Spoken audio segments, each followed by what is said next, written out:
There will be now an opportunity for silence prayer or meditation.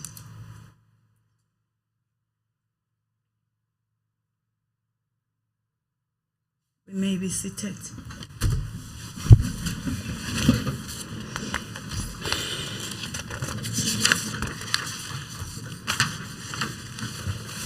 Honorable members, are there any member statement?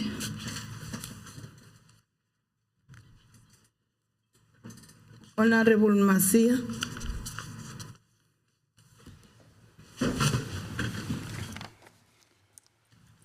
Thank you, Madam Deputy Speaker. I rise to render a statement on behalf of the African National Congress for this august house to congratulate one of the hard-working young farmers from Chochocho village in Bushbuck Ridge, the 30-years-old Katlego Dibakwana, who specialized in vegetable and crop production, selling his produce to hawkers in the area, which include Tulamahashi and Akonwok.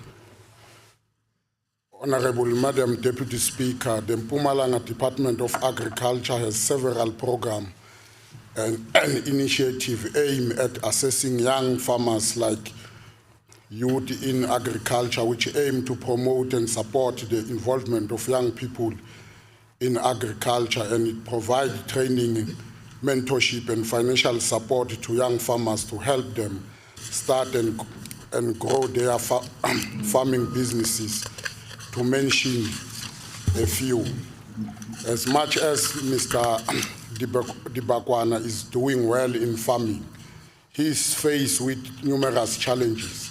The area which he is operating from doesn't have a fence, a proper irrigation system, and cannot afford to buy enough fertilizers and insecticide seed to produce top quality vegetable and crop.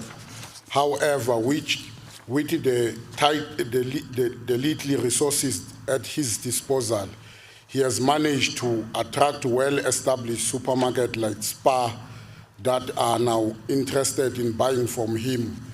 Honorable Madam Deputy Speaker, we request the department to come closer to the space to assist Mr. Dibakwan, and can be contacted on 082-350-34010 for further assistance. I thank you, Madam Speaker.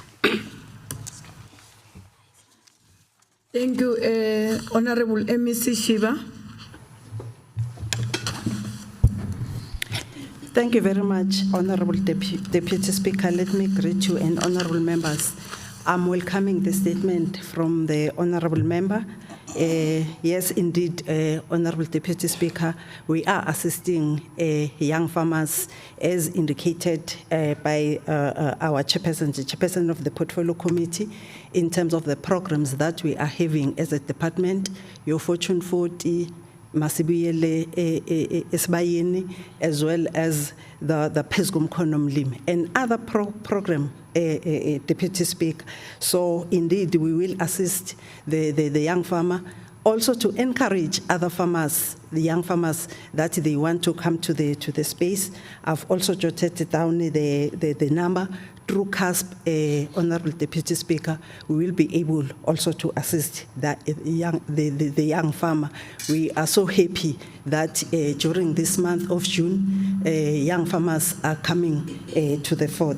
Thank you very much, Honorable Deputy Speaker. Thank you, MEC. Are there any other statement? Honorable Ngomane.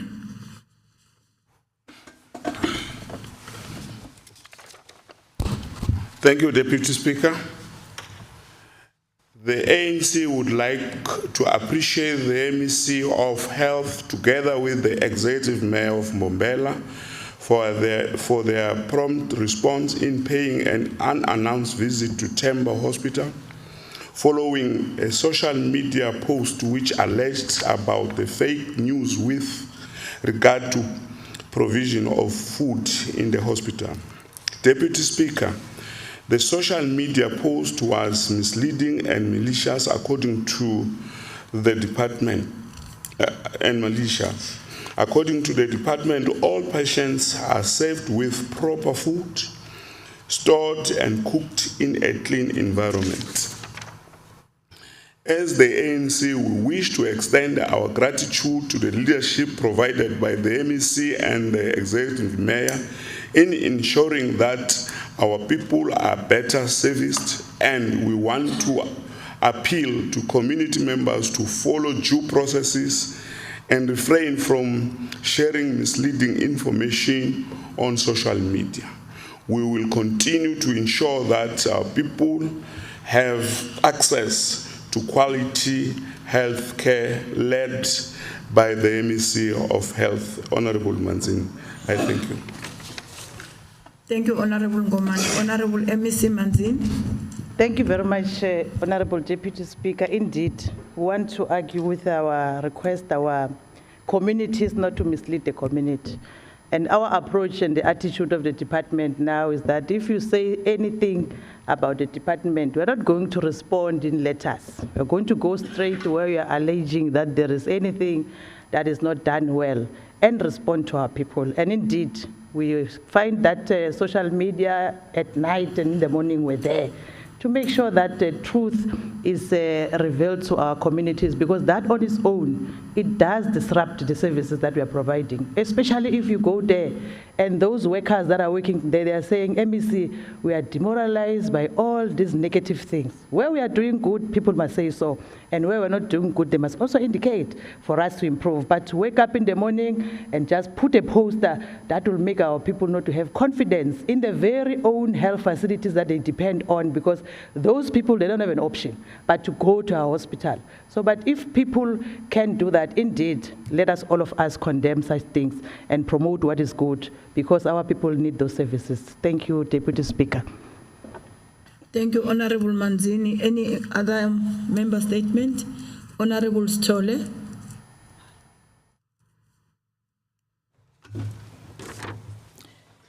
Thank you, Honorable Speaker. I rise to deliver a member statement on behalf of the Democratic Alliance. Honorable Deputy Speaker, as the Department of Health, like all other departments, create personal numbers for workers, it is disheartening to realize that these personal numbers are being created for unsuspecting healthcare workers without their knowledge, as is the case of Ms. Nonkululeko Audrey Kubeka. Ms. Kubeka was horrified when her daughter applied for NFSAS to be denied due to her appearing as working for the Mpumalanga Department of Health, where she has never worked in her life. Honorable Deputy Speaker, when Ms. Kubeka applied in 2020 to work on the COVID-19 program in Pixlika Isakaseme sub-district, a personal number was created for her. Although she was informed that the application was unsuccessful, someone has been receiving a monthly salary on that personal number since 2020. Ms. Kubeka is receiving IRP5s from SARS for a salary she has never received.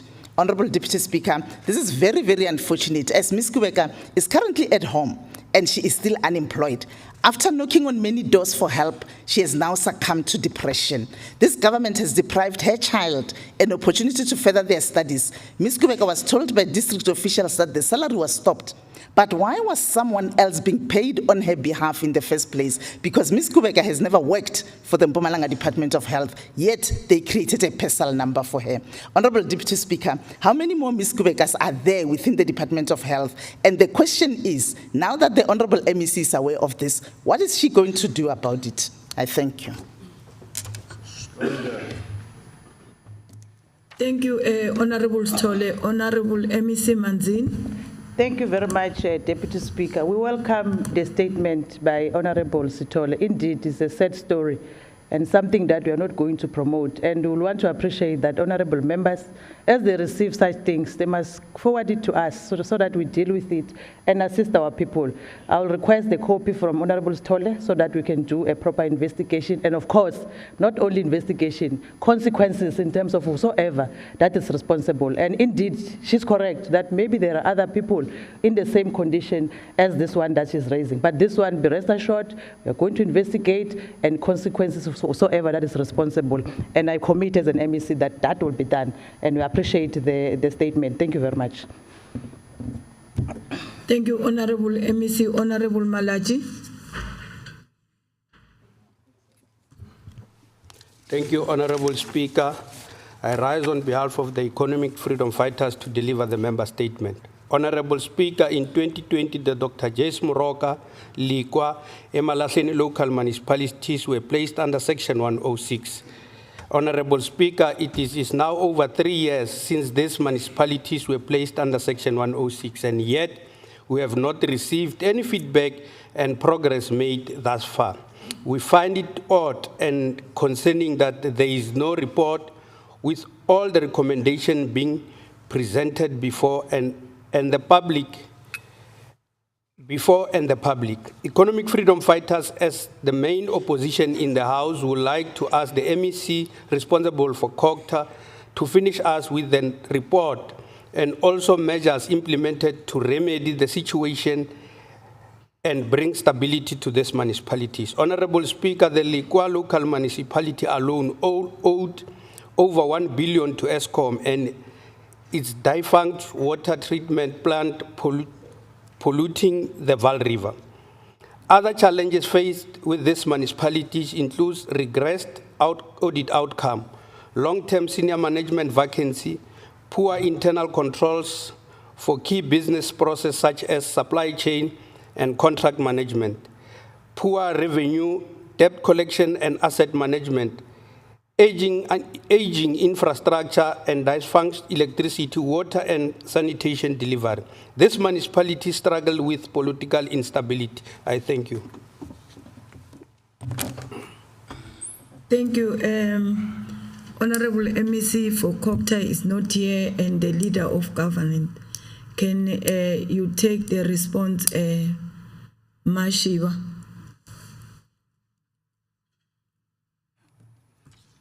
Oh, thank you very much, Honorable Deputy Speaker. We are welcoming the statement from the Honorable Member. However, the Honorable Member must know that there are processes that you need to follow after we have done a Section 106 to municipalities. After you conclude it, you go back and give them a report. Then there is a council a meeting that needs to take a resolution on that. After that, they will refer all the matters on the Section 106 to different stakeholders to deal with that, either to SABS, either to SIU, and after that they will await the report. As they receive some of the report, they will be able also to respond to some of the issues. However, what you have raised, and also in terms of the report that you are requesting, the MEC that is dealing directly with that will respond to that. Thank you very much. Thank you, Honorable MEC Shiva. Honorable Weber. Madam Deputy Speaker, I rise to deliver a member statement on behalf of the Freedom Front Plus. Madam Deputy Speaker, I know the members of the opposition parties here. They are nice people. We are all nice people, but we were reminded a week ago by MEC Majuba that we are not being paid to be nice. We are paid to oppose, to tell you how wrong you are. We are paid for that. We were not, it's not our view. We were reminded by the ANC that we must oppose. We must tell you how wrong you are. We must tell you how difficult it is to live under an ANC government. We are paid for that. Please be aware of that. Now, Madam Deputy Speaker, let me start with my member statement, Honorable Weber. No, but that's part of it. It's only an introduction, Madam Deputy Speaker. Okay. Madam Deputy Speaker, the recent spate of arrests of several ANC government officials for corruption confirm the Freedom Front Plus's insistence that lifestyle audits must be carried out urgently on all provincial and municipal officials. The arrest, including Kebone Masange, previous acting head of department HOD at Mpumalanga Department of Human Settlements and former Mpumalanga acting deputy director of public prosecution, Matrick Lupondo. These arrests are the latest in a long list of ANC officials who have been charged with alleged corruption in Mpumalanga in the past year.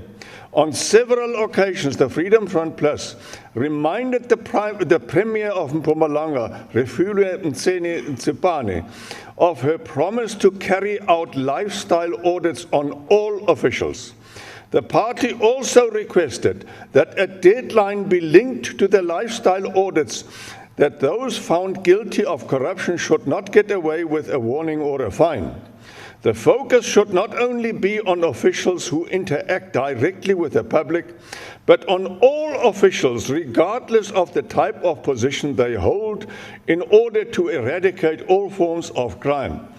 The Freedom Front Plus believes that if the Premier had carried out the lifestyle audits, much corruption and corrupt officials could have been exposed. It is difficult to meet the exact cost of corruption due to its hidden nature, and it will probably never be established exactly how much of taxpayers' money is stolen. I thank you, Madam Deputy Speaker.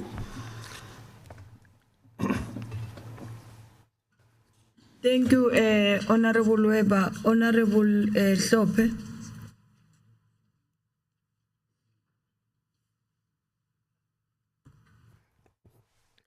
Thank you very much, Honorable Deputy Speaker. Let me welcome the statement by Honorable Weber, the statement that starts with a very long preamble than the actual statement. Honorable Machuba was referring to you that you must oppose for the sake of opposing, not oppose everything that we are doing. Where we are doing right, you must agree with us. Where we are doing wrong, of course, you must oppose. But there's an appetite of opposing. We welcome that because there will be an appetite of responding as well. We welcome the statement that Honorable Weber is indicating that he is proposing there should be a lifestyle audit. Indeed, it will be processed as such. I think Honorable Shongwe, for safety, he has noted that, and it will be attended to in line with the proposal and the recommendation. Thank you very much. Thank you very much, Honorable Hlope. Executive statement. I'm informed that there's no executive statement. Motion without notice. Are there any motion without notice, honorable members? Honorable Lachminarin.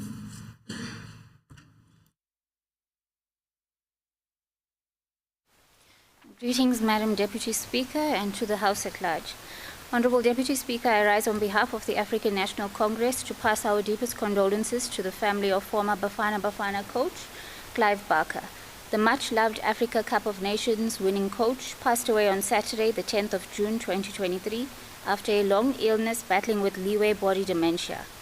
Noting that the 78-year-old led the South Africans men's senior national team to the Africa Cup of Nations title in 1996, and he also spearheaded the country's first appearance at the FIFA World Cup in France in 1998. He was famous for his aeroplane celebration across the pitch whenever his team scored a goal. Madam Deputy Speaker, Barker remains the only coach to have guided Bafana Bafana to Africa Cup of Nations title, while he also managed the likes of Amazulu, Santos, Manning Rangers, Bidvest, Wits, Mpumalanga Black Aces, and Maritzburg United.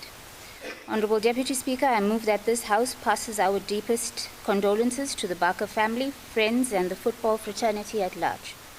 Clive Barker, popularly known as the Dog, will be remembered by South Africans for his role in helping to bring a nation together in 1996 Africa Cup of Nations. He will be laid to rest in a provincial burial in Durban on Thursday, the 15th of June, 2023. May his departed soul rest in perfect peace. I so move. The question before the House is whether we agree to adopt the motion as tabled by Honorable Lachminarin. Agreed to? It's so agreed. Any motion, Honorable Mkhatshwa?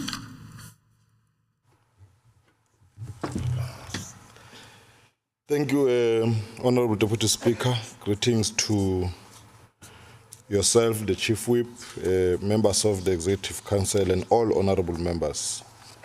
Honorable Deputy Speaker, I rise to move a motion without notice on behalf of the ANC to extend our unwavering support and gratitude to the Executive Mayor of Mbombela, the Deputy Minister of Public Works and Infrastructure, and the Deputy Minister in the Presidency for planning, monitoring, and evaluation in embarking on an imbizo to fast-track service delivery. Noting that the imbizo was intended to mitigate challenges that community members and the country are grappling with, such as high unemployment rate, neglect, and vandalism of government infrastructure, rising poverty levels, and inadequate delivery of basic services. Further noting that the imbizo entailed the patching of potholes, cleaning of various municipal parks and disability centers, the picking up of litter and planting of trees. The joint imbizo focused on the city's theme, rolling up our sleeves to develop our communities. The imbizo indeed exceeded the executive mayor's expectations due to the overwhelming support they have received from everyone, the district municipality, the provincial government, and the community members. As the ANC, we want to encourage other municipalities to follow suit and emulate what the Mbombela local municipality is doing. It is against this background that the ANC move that this House appreciate the good work done by the municipality and everyone who has been involved. I so move.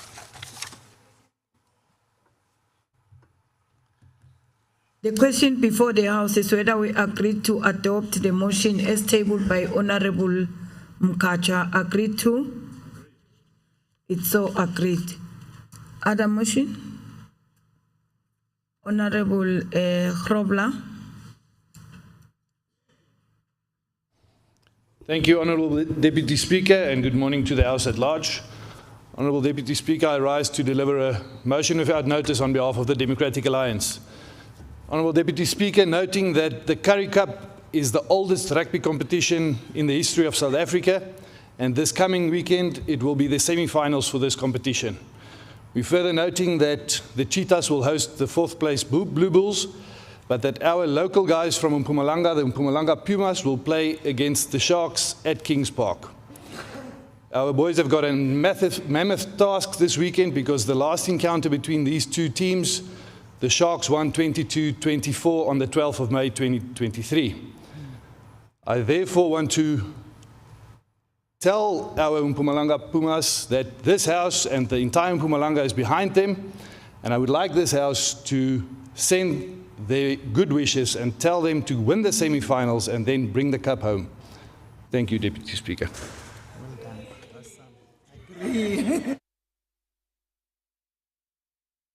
The question before the House is whether we agree to adopt the motion as tabled by Honorable Grobler.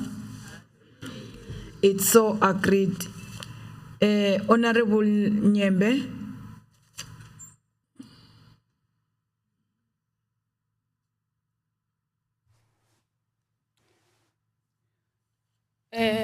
Good morning, everyone. Before I read my motion without notice, I would like to remind the Deputy Speaker that in his back of his mind, he must always remember that we are the official opposition party in this House. We are not the last one, but we are the second one. Honorable Speaker, I rise on behalf of the economic freedom fighters to implore the Department of Community Safety, Security and Liaison and the police to prioritize kidnapping cases. We are raising this concern following the police ministry announcement that Delma is ranked within the top 3 police stations in the country with the highest number of kidnapping cases. This shows that there is a kidnapping syndicate that operates in the province. We need to arrest it. And so we move that the House adopts the motion and have the department and the police to come up with a plan to arrest the situation. I so move, Honorable Speaker. The question before the House is whether we agreed to adopt the motion as tabled by Honorable Nyembe. Agreed to? It's so agreed and noted, Honorable Nyembe, that you are the official opposition.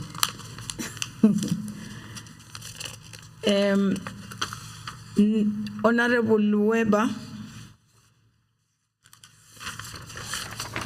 Madam Speaker, once again, it's so comfortable to know that we are being reminded by the governing party ukuthi umsebenzi wethu ukuthi usinjulukise. Further to that point, there is an official opposition, Madam Speaker, but then there's a real opposition, the original freedom fighters. Madam Speaker, I rise to deliver a motion without notice.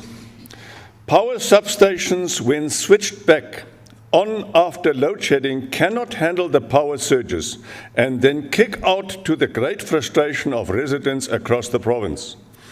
Residents from almost all the provincial municipalities also have to cope with little or no water for hours or even days after load shedding.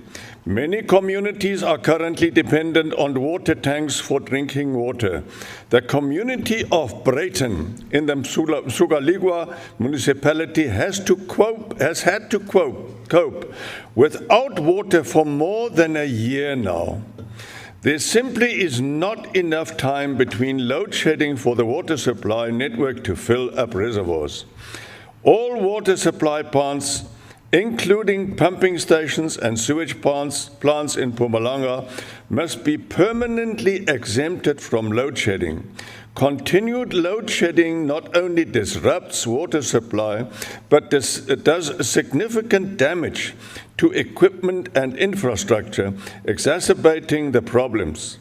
Indefinite load shedding will have a knock-on effect on pumping water to reservoirs and water towers, leaving them with low water levels and eventually affecting the sewer lines.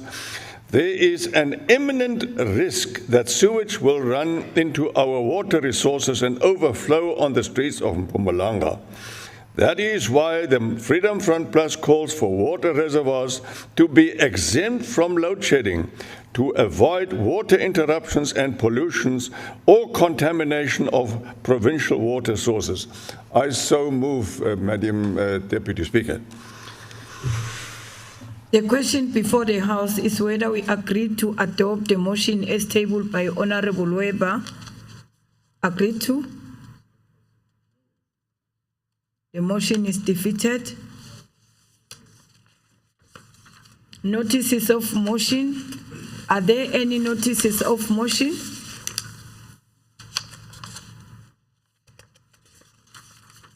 Formal motion.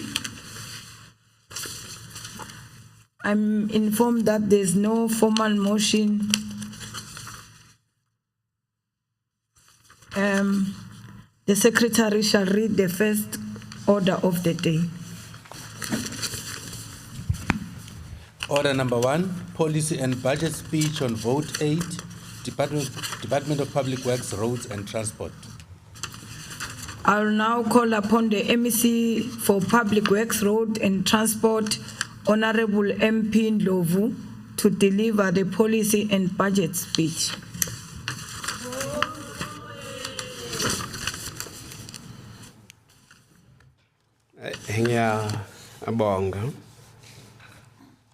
I want to connect with the MEC Sasekani when she said that it is our elephant. And I would like to invite all of us to be part of the planting of a tree. You must hold us accountable, but not to oppose. I will not be comfortable that those that are saying that they are paid just only to oppose. It is our elephant. Let us all be part of the planting of a tree. Honorable Deputy Speaker, Ms. Janet Tabete Mufokeng, Honorable Premier Ms. Refilwe Mtsweni-Tsipane, Chief Whip of the Majority Party, Mr. Fidel Mlombo, honorable members of the Executive Council, honorable members of Mpumalanga Provincial Legislature, leader of the opposition, Comrade Colin Sidive. You see, Honorable Nyembe, that we acknowledge that you are the leader of the opposition.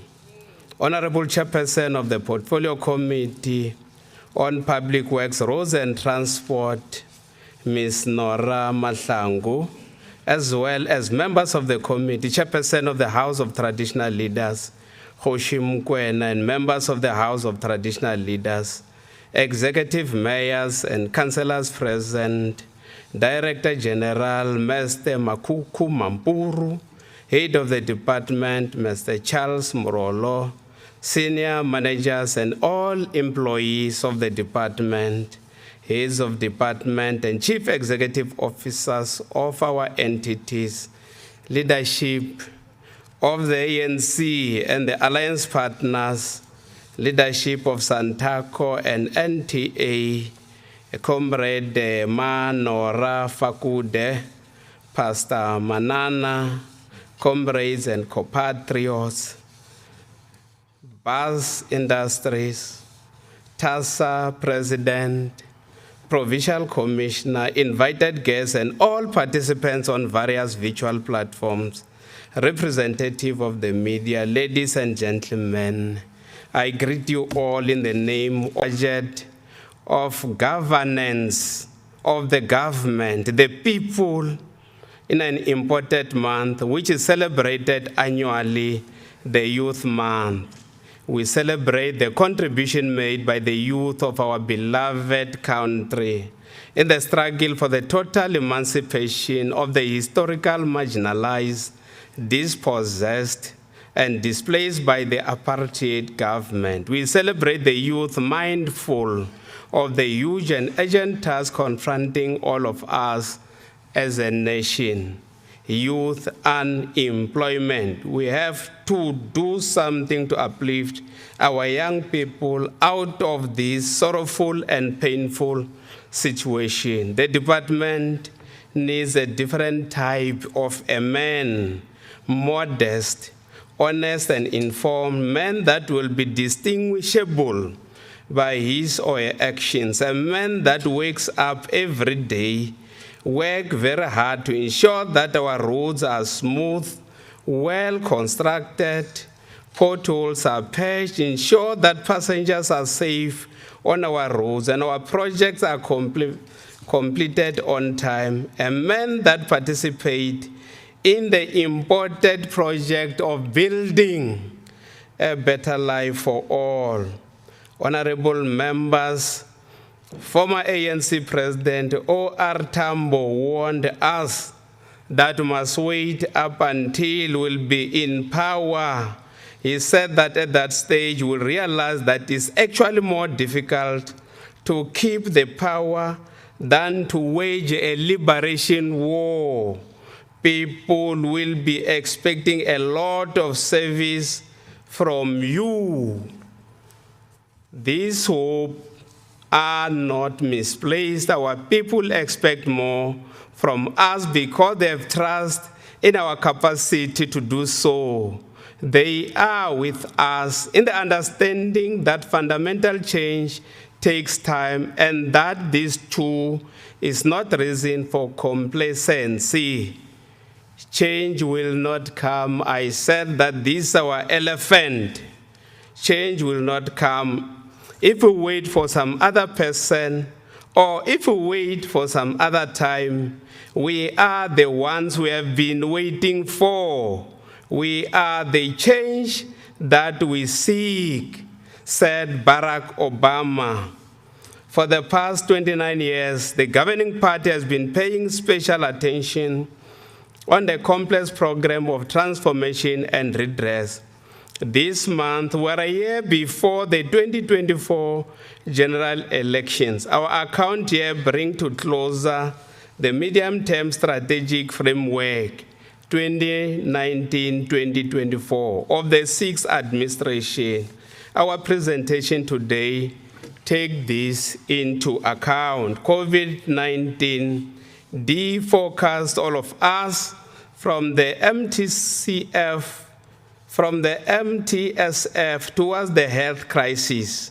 Once the pandemic subsided, Mpumalanga had to manage the transition from the economic and social interruptions. In response, the province is implementing the Mpumalanga Economic Reconstruction and Recovery Plan to reignite our economy.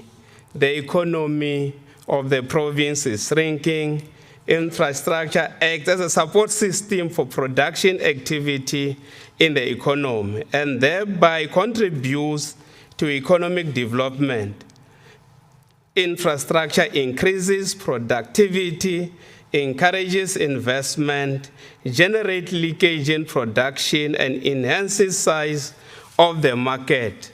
Central to this plan is massive infrastructure rollout, which will have substantial long-term impacts on economic growth, social equity, and job creation.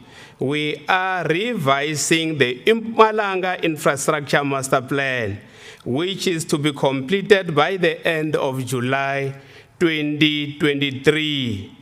The plan provides an overview of the infrastructure and spatial development goals of the province. Moreover, it supports the district development model to address the lack of coherent planning in government projects and programs.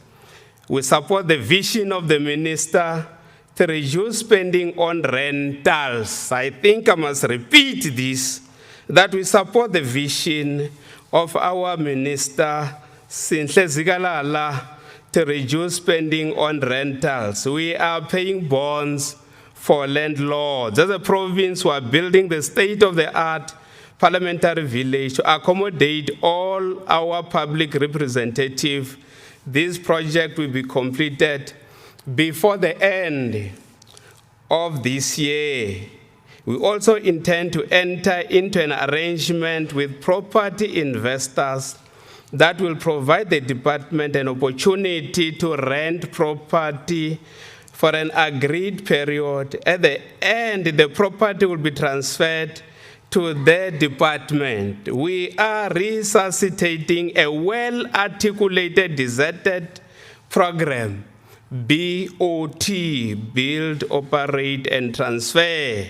We have to enter into a mutual relationship, not parasitic, no commensalism. We have to benefit from this relationship, all of us.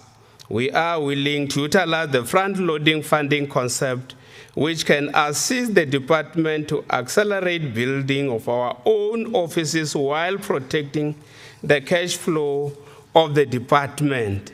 The department is pleased to report that Mpumalanga has successfully registered 14 projects with Infrastructure South Africa. 7 of these projects are called Haulage Road Rehabilitation Program. These projects were submitted to the Budget Facility Infrastructure of National Treasury. Notwithstanding this, our infrastructure needs are rising and the people are growing impatient. This cannot be only financed by the state's budget since the fiscus is constrained. Accordingly, efforts were made to secure funding from international countries and reforms were introduced to attract private sector financing. Honorable Speaker, to build a better life for all requires a strong, democratic, capable, and developmental state which constructs and deploys its administrative and political resources to the task of economic development. This is the most important enabling factor for the realization of the NDP, MTSF, and MERRP priorities.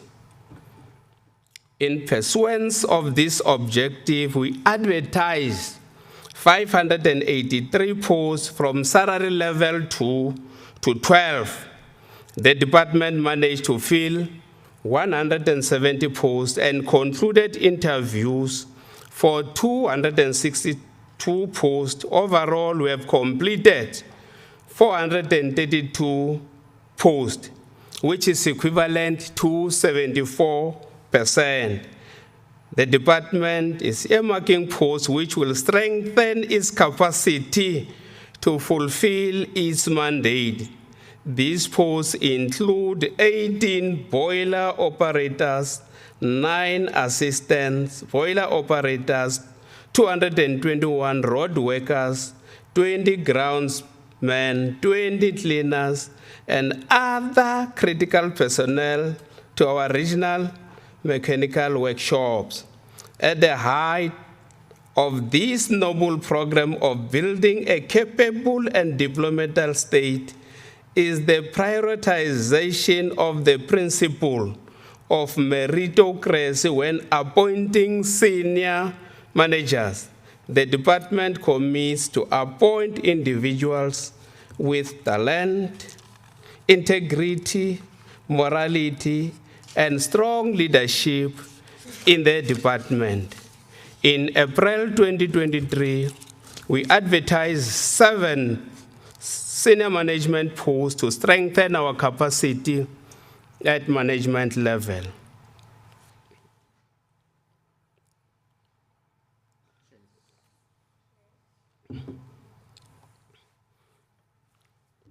However, we advised to revisit the number of all advertised posts and establish if the latest 7.5% wage settlement does not affect the department's wage bill. The department is pleased to announce that the department will go ahead with its recruitment process. The wage bill is far below the norm. We want to strengthen the department to be able to discharge its responsibilities than to solely rely on service providers. Through our young professional program, we recruited 32 technical graduates to be given work experience in order to prepare them for their professional registration. The department further intends to enter into a partnership with respective professional firms and contractors that are working in the province to absorb a further 200 technical graduates to gain work experience and prepare them for registration.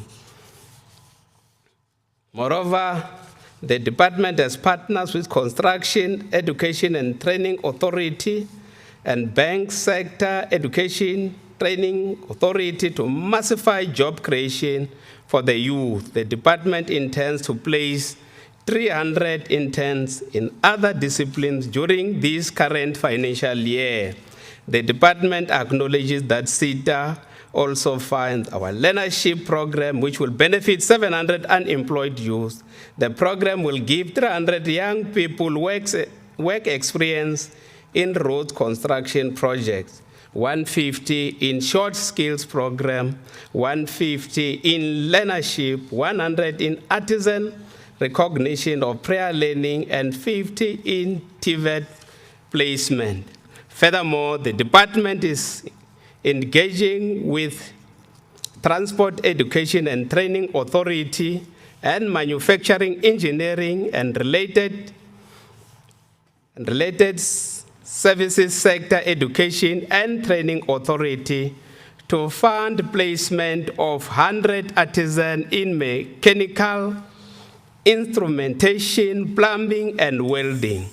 This artisan skills program is vital for the successful implementation of infrastructure development and promote artisanship as a career of choice to the youth of Mpumalanga.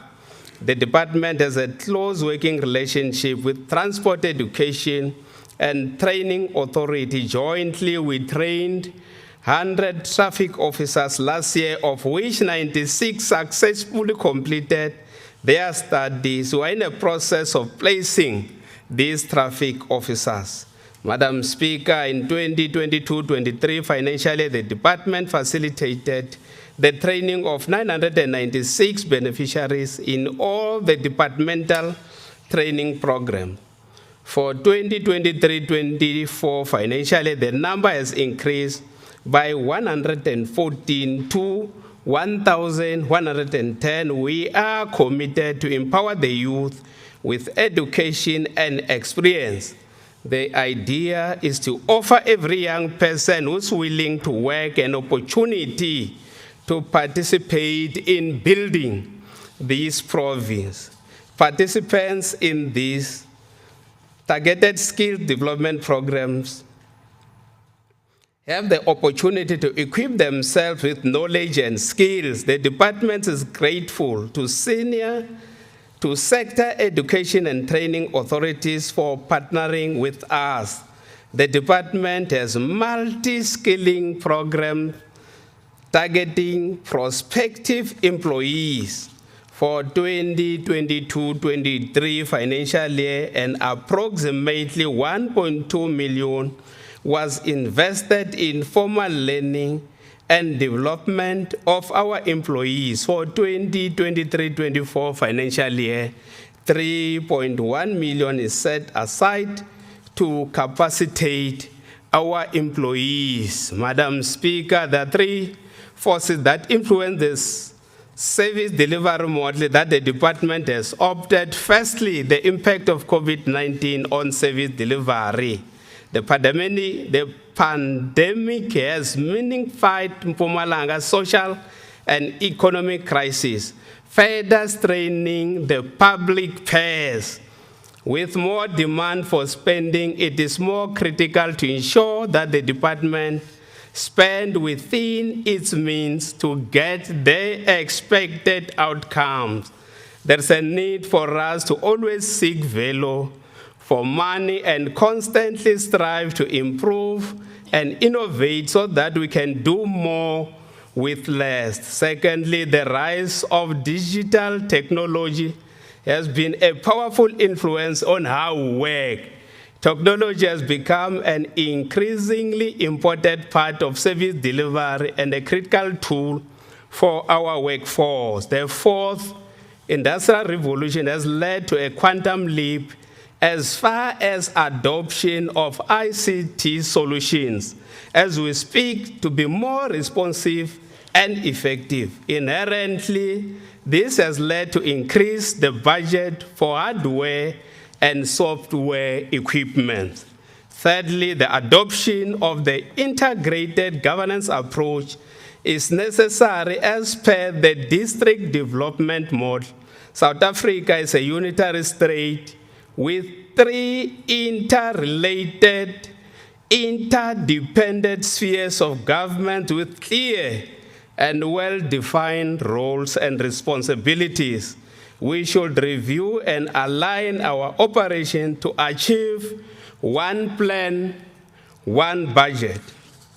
There is a lack of effective coordination between head office, our region, and cost centers. Thus, the review of our institutional arrangement, preliminary reviews of the organizational structures have commenced to ensure that the new integrated approach of government is realized.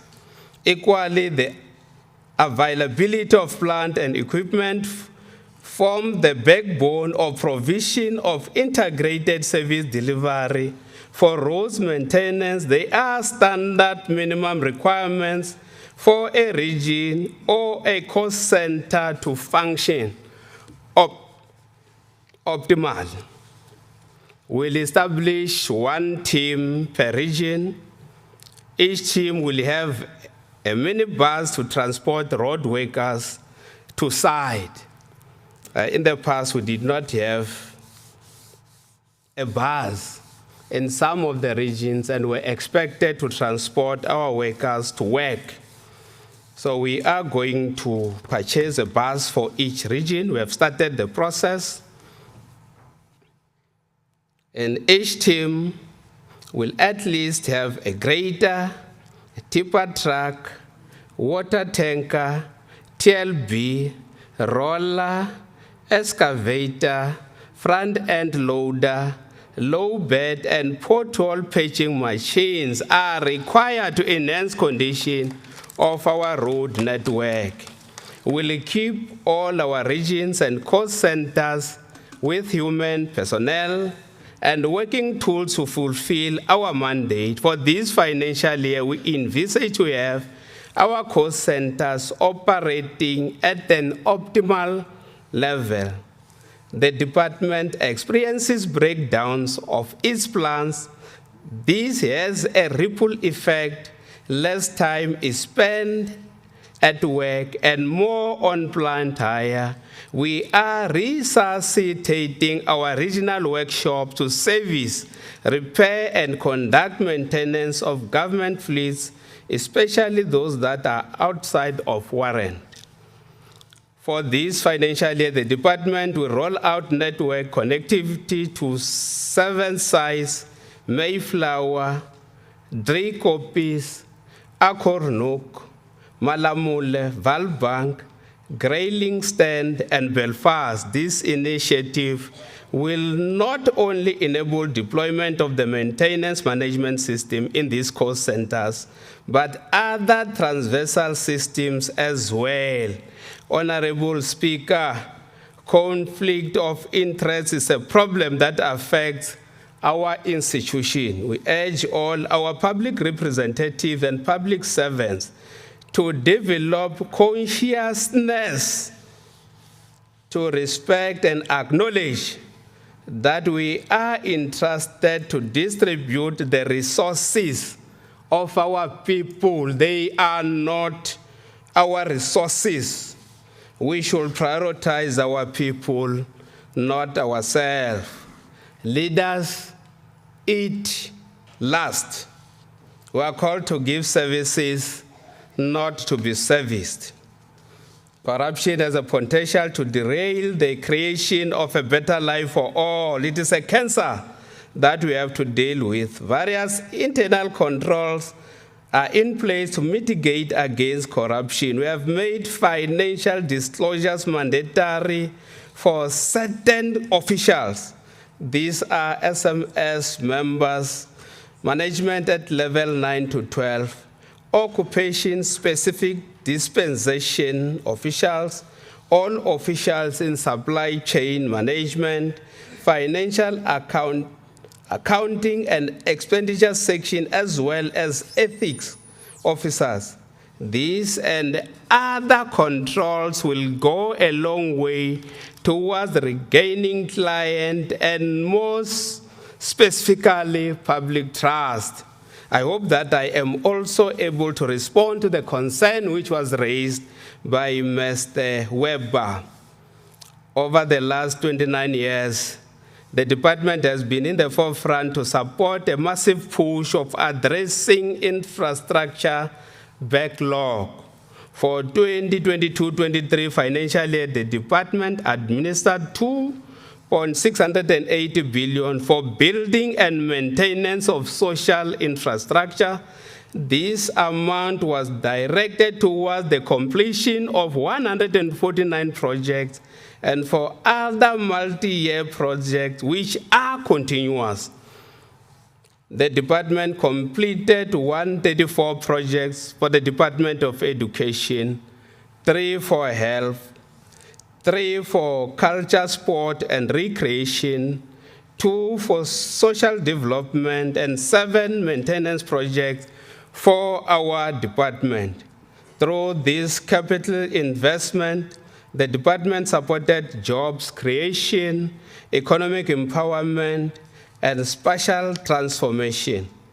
The project that the department completed for the Department of Education include the provision of basic services and sanitation in 64 schools. The department also handed over the following schools to the Department of Education: Msholozi, Dwarkop, Mpisi, Jamiana schools, as per SOPA 2023 announcement. Additional classes were also completed to address the growing demand for schools in fast-growing towns like Nelspruit Primary, Layer School, Bachland, Layer School, Nelspruit. The classes for Layer School, Liefeld will be completed in the 2023-24 financial year.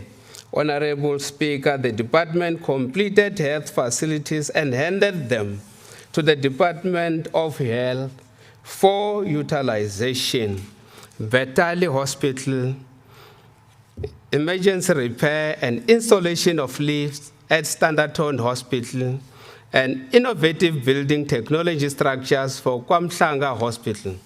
Among other projects that the department completed includes the electrical and water reticulation for Swartfontein Treatment Center, a new library in Sukmansdal, upgrading of Emalahleni Library, storm damage repairs at Standerton Regional Library, and 7 maintenance projects at Kwamhlanga Government Complex. Madam Speaker, the department commits to monitor the completion of the following multi-year project as per the revised completion date. Middleburg Hospital, Mametlake Hospital, Mkondo Boarding School, Rob Ferreira Hospital, Phase A, B, and C, New Mpumalanga Parliamentary Village, Phase 2 and Phase 3, Danchi Youth Development Center, and Msogwaba Youth Development Center, New Mpumalanga International Fresh Produce Market. There are other projects that the department is intending to implement in the 2023-24 financial year.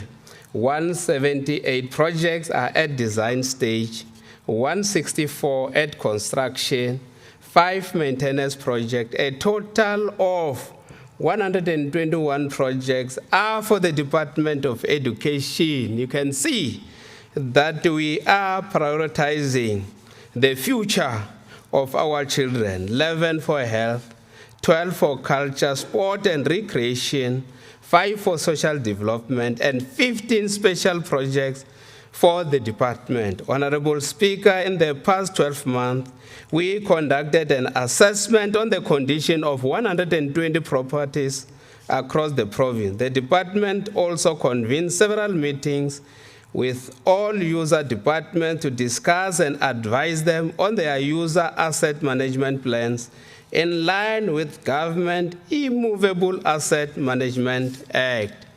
On the other hand, the department prioritizes the disposal of all non-core fixed property assets which are overburdening our maintenance budget. There is a total of 1,338 state-owned houses in the province. The cost of maintenance and administration of these houses far exceed the income generated from rental collections. A total of 169 houses are identified for the phase of disposal. This matter is in a process to be readdressed with the Executive Council, taking into consideration the proposal made by organized labor. This move is geared towards the effective and efficient management of state housing portfolio. The department has already transferred other immovable properties to various municipalities, 8 farms for tenure upgrading and township development. A total of 4 events were transferred to taxi ranks development, and 2 other properties are ready for registration for township and taxi rank development. We are committed to support the land reform agenda by releasing land parcels for human settlement, redistribution, and restitution. Properties transferred from one sphere to another sphere of governments are just donated to them for the achievement of their core functions. Honorable members, transport infrastructure is the heartbeat and the pulse of economic growth for 2022-23 financial year, 1.436 billion was spent towards the completion of 13 transport infrastructure projects. These include 8 road projects, 5 integrated rural mobility and access projects. The department completed the following projects: rehabilitation of road between Verena and Gauteng boundary, reconstruction of flood damaged culvert at Tekwana, upgrading of rural road between Foxrust and Dagakral, repair of sinkhole on road P9/1 Graskop, emergency repairs of road D1043 between Graskop and Hazelview, special maintenance of road between Matibidi and Graskop, rehabilitation of road from Akornook to Cottondale. We'll continue with that road from Cottondale to Manyeleti using our own internal team. Upgrading of road from Masibekele to Tambokulu. Dr. Pixley Kaseme, bus shelters. Dr. J.S. Moroka, bus shelters. Kanyamazana Calvert, Caroline Calvert, Engine Court Calvert. The expenditure for 2022-23 include multi-year capital project undertaken on access, tourism, cold haulage, and flood damage road. Several road maintenance activities such as patching of potholes, resealing of surface roads, re-graveling and blading of gravel road were also funded to improve access and mobility. While we focus on the new financial year, we should complete the following multi-year projects during the 2023-24 financial year. Block paving of road at Matibela, this is phase 1. Block paving of Moloto village. Block paving of James Box Spruit and Tweefontein phase 2. Block paving of a road between, again, this one will be the phase 2 of the road that I have already mentioned. Reconstruction of culvert of road D2946 Gomorrah. Reconstruction of culvert on road D4415 Kashot. Reconstruction of culvert road. The problem that I'm mentioning all this road is that some of our communities, if we don't mention this road, the following day you'll hear that they are embarking on an action. They want the MEC to go there and explain why their project was not included on my budget speech. But you must know that the commitment that we have made, even if your project will not be announced because of the time constraint, you must know that as government, when we make pronouncement already, we have a budget. We are not allowed to go and make empty promises. Construction of D2950 Mananga, construction of a bridge and extra lane on road D4400 over Sand River Bridge, that is Role Village, construction of Kumana Bridge, upgrading of Mbuleni to Manari Road, upgrading of Coal Haulage Road between N11 and Hendrina, including 2 new bridges and 1 culvert, rehabilitation of Coal Haulage Road between Delmas and N12, rehabilitation of Coal Haulage Road. Also in Delmas, there are 2 roads that we are implementing in Delmas. Rehabilitation of Tourism Road, Mashishing to Bambi Phase 3, rehabilitation of Road D2486 N2 to Klipval Phase 1. For this year, 2023, 2024, 1.95 billion has been made available to construct, upgrade, and maintain the provincial road network. The following multi-year project will commence in this current financial year. Construction of the 3 copies dam bridge, construction of a road over rail bridge, road P100 in Emalahleni Civic Bridge, rehabilitation of a road P216-1 Embalenhle to Secunda, rehabilitation of a road between Leidenberg and Rosenekal, upgrading of a road to Ludluma, including that ring road, upgrading of Gedlembane Road in Pinari, upgrading of road from Masibekele to Tembakulu, upgrading of a road between Belfast and Justicia, upgrading of a road between Castile and Zukno, upgrading of a road D2902 from D2904 Ramokheletsane to Senotlele, rehabilitation of a road between Ezeview and Savi. This will be phase 2.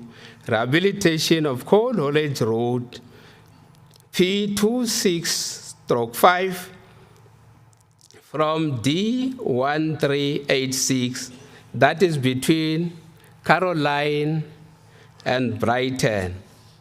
Upgrading of road D2915 in Zitabiseni from Bundu, D636 Kruger Mpumalanga Airport Road, D1723 Emoyeni towards Pinari T Junction. Honorable Speaker, the department always works very hard to deliver preventative and routine maintenance on our provincial road network. For 2022-23 financial year, a budget of 281 million was allocated for regional infrastructure maintenance, which increases to 336 million for 2023 and 24 financial year. The department acknowledges that everyone speaks about potholes on our road. Government is at a stage where it is intensifying its maintenance activities. SANRAL is tasked to lead the labor-intensive national program called Sihamba Sonke and Vala Zonke program. Yesterday, we had the privilege of hosting the Minister of Transport, Ms. Sindisiwe Shikung, during an oversight visit on the 2 programs. The Minister has encouraged the province to identify roads to be handed over to SANRAL. Amongst these roads include Mkondo to Mahamba Road, Mkondo to Swaziland, Machado to Bat Plus, as well as Emelo Caroline and Machado Road. At a provincial level, the department is supporting district and local municipalities with road infrastructure planning and yellow fleet management strategies to augment municipal capacity gaps. It is a classic case of the district development model. We have already distributed 4 mechanical potholes patching vehicles to regional maintenance team in support of our intensified war against pothole. Our expectation is that here in Mpumalanga, when we wake up every day, we should work very hard to close potholes. We don't wait for a leadership to come and visit us just for 2 hours. And we just embark on this program, Vala Zonke, just for 2 hours. Every day when we wake up in Mpumalanga, we work very hard to close potholes. Honorable Speaker, this sitting has the commitment to prioritize the needs of the 4.7 million population of Mpumalanga province. The demand is small and the resources are limited. It is therefore encouraging that our public-private partnership initiative are starting to bear results. This year, the mining houses around Tabashwe have pledged to contribute 60% toward the rehabilitation cost for Road P171-1, which extends between Dalstrom to Rosanakal Junction. The high traffic volumes and heavy trucks place an extra burden on the maintenance and rehabilitation demands of our provincial road. The reality is that the department's budget baseline is not sufficient to carry the cost alone. Therefore, we invite the private sector to join hands and contribute towards improving our road network. I said when I started that I'm joining the call made by the MEC of Health that it is our elephant. We are all invited to participate in the planting of a tree. In future, more will be done to promote the adopt a road approach. Madam Speaker, climate change threatens to erode government gains since it is causing extreme events which are negatively impacting on our public infrastructure, such as building, bridges, and roads. When infrastructure development is disrupted, it has an impact on other sectors, such as economic and public health sectors. Therefore, we are now developing plans for strengthening climate resilience infrastructure. New infrastructure assets are now designed, built, and operated to account for the climate change that may occur over their lifespan. Some existing infrastructure needs to be retrofitted or managed differently given the effects of climate change. Consequently, this has led to increase in the investment for adaptation strategies. Renewable energy has become fundamental for public buildings to improve their energy security situation. To this extent, the province has set aside 70 million to facilitate installation of solarized energy in the following facilities, in the main in health facilities. Renewable energy for health facilities include Mametlake Hospital and also our Riverside Government Complex. We are also planning to advertise a database for supply of renewable energies. Envisage socio-economic benefits of this program include small enterprises that can supply panels and installation job opportunities to at least 1,000 young people. We have to move with speed because the situation right now is that generators provide emergency power for some public buildings, but these have a negative environmental impact in addition to harmful pollutants. The cost of keeping this going is astronomical and is not sustainable. More funds are required for diesel budget and refurbishment of all generators. We are all expected to change our posture and focus on the reduction of fossil fuel emissions and pursue projects that are sustainable to the environment. To this regard, we are packaging plans that will enable the province to access grants for international funders which are set aside for just transition energy program. On water efficient solution, the department is collaborating with VITVETS and Envirolu to provide appropriate sanitation facilities to our school. On the 1st of June 2023, we jointly handed over the upgraded waste treatment plant at Etembeni Primary School. This plant is a new generation with closed-circuit, 100% recycling sanitation system that offers an aspirational quality flushing toilet experience by treating wastewater and killing pathogens through a natural biological process. This project will improve hygiene, learner performance, class attendance, and retention of teachers. Along the many other mentioned projects, these form part of the provincial climate change mitigation strategy. We are also finalizing strategy for water supply and waste management as part of the resource efficiency program. Honorable members, climate change has different implications for various sectors. In recent months, Mpumalanga has experienced devastating heat waves and floods. The declaration of the state of disaster at least allowed the province to reprioritize its budget and allocate funding for this disaster intervention. National government has made additional funding available in this current financial year to mitigate the impact. More relief measures will be deployed to affected communities after assessment of the extent of the damage. Key amongst government program is the Weli Sizwe Rural Bridge Program, which focuses on the construction of modular street bridges in communities that have been cut off from social amenities. A budget of 190 million has been made available to install 17 bridges across Mpumalanga.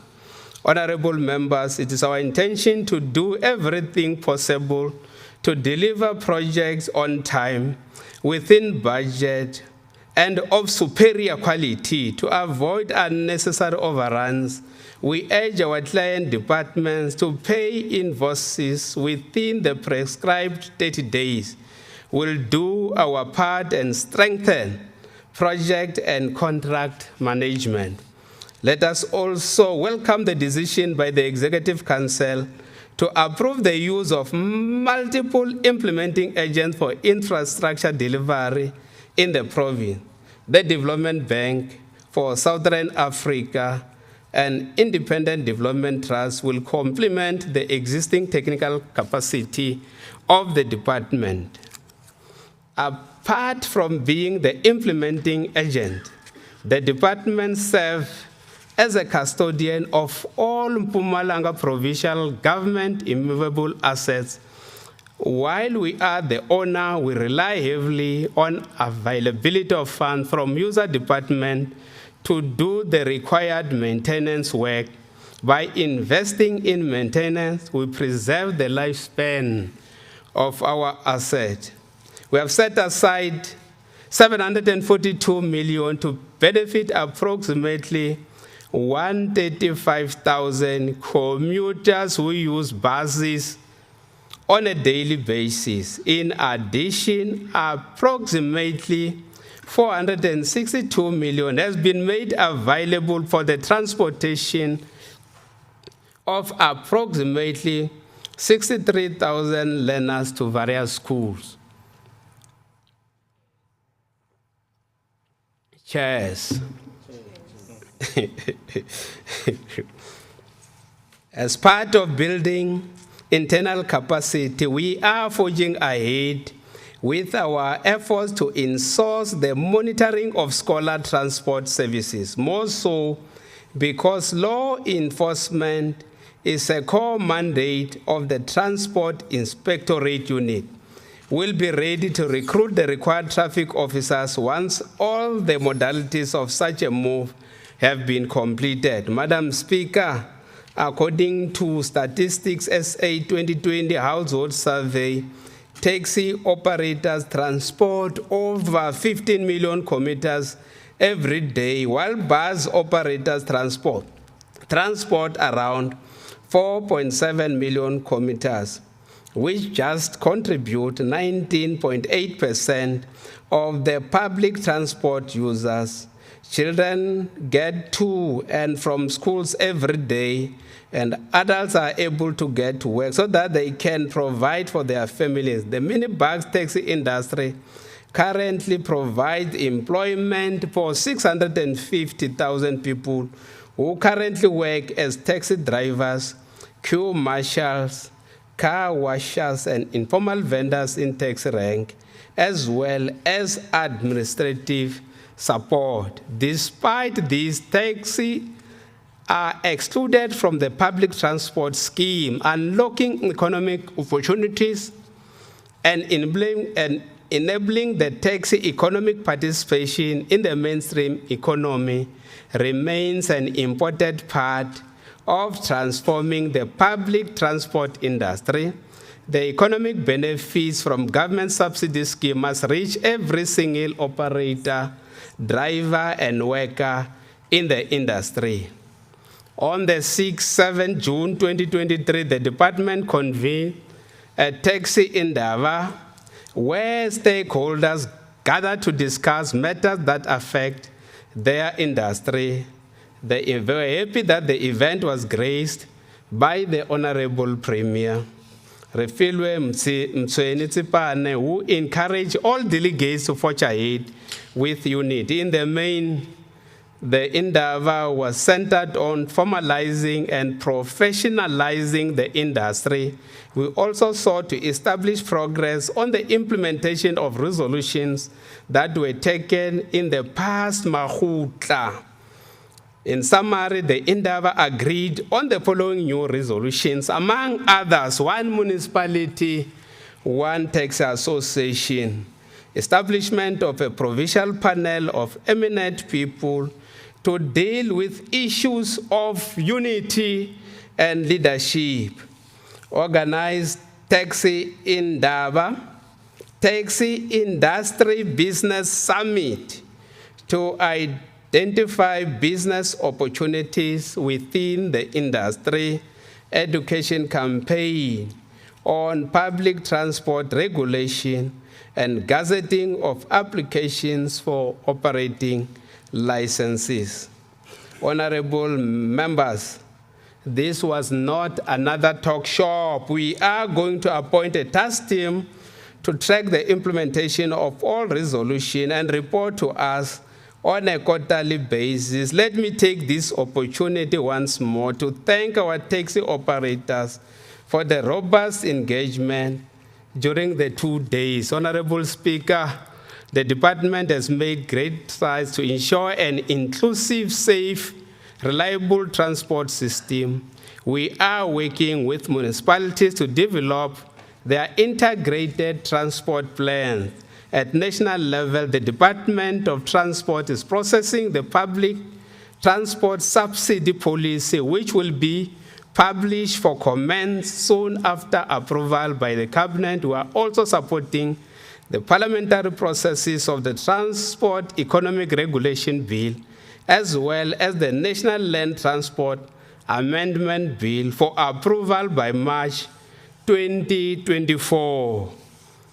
On job creation, I'll come back again to job creation because also unemployment is a problem that is affecting all of us and must have to deal with it. Madam Speaker, unemployment remains a massive challenge for the province, especially in terms of the youth. There is an opportunity to boost economic growth, increase employment, and reduce poverty through the Premier's Job Massification Program as part of the provincial 9-point plan. The department is proud to implement 12 of the 21 programs that the Honorable Premier announced in a State of the Province address. Most of these programs are dedicated to youth empowerment. Through the expanded Public Works Program, we'll continue to create work and training opportunities for the poor, youth, women, and disabled. A total of 15,576 work opportunities were created for the youth, 22,661 for women, and 198 for disabled persons. The work opportunities were created in 3 sectors: infrastructure, which is 44%, social, 31%, environment and culture, 25%. The program in total benefited local communities through the creation of 35,027 EPWP jobs across the province. The total departmental contribution was 8,310 jobs. The rollout of EPWP project provide for local small, medium, and micro-sized enterprises with an opportunity to participate in the mainstream economy. Economic empowerment legislation ensures that there is a transformation on the build industry through appointment of previously marginalized groups. In this financial year, the department intends to create 12,332 of the 45,925 provincial work opportunities through enrollment of 6,500 Tentela road maintenance beneficiaries, 500 building infrastructure beneficiaries, 3,335 roads project beneficiaries, 153 RGC maintenance beneficiaries, 350 National Youth Service beneficiaries, 400 scholar transport beneficiaries, 59 Sakabaki contractors, 300 interns, 700 learnership, and 35 roads national contractor development program participants. Honorable members, poverty, inequality, and unemployment are the most pressing challenges we face since the advent of the new democratic dispensation.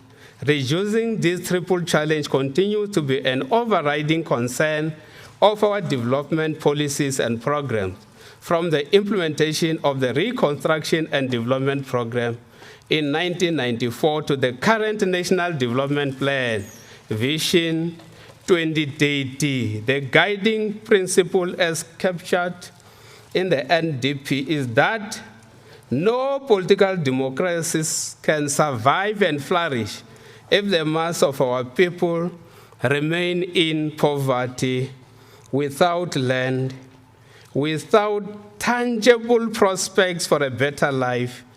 Attacking poverty and deprivation must be the first priority of a democratic government.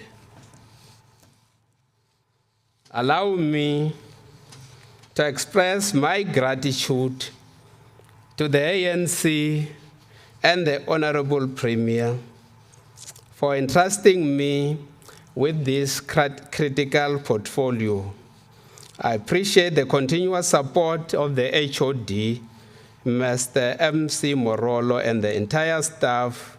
Further appreciation is extended to the Portfolio Committee on Public Works, Roads and Transport, Community Safety, Security and Liaison, under the stewardship of the Honorable Ms. Nora Mahlangu. The Select Committee on Public Accounts, chaired by the Honorable Vusim Kachwa. I also thank the Audit and Risk Committees for their objective oversight on our operations.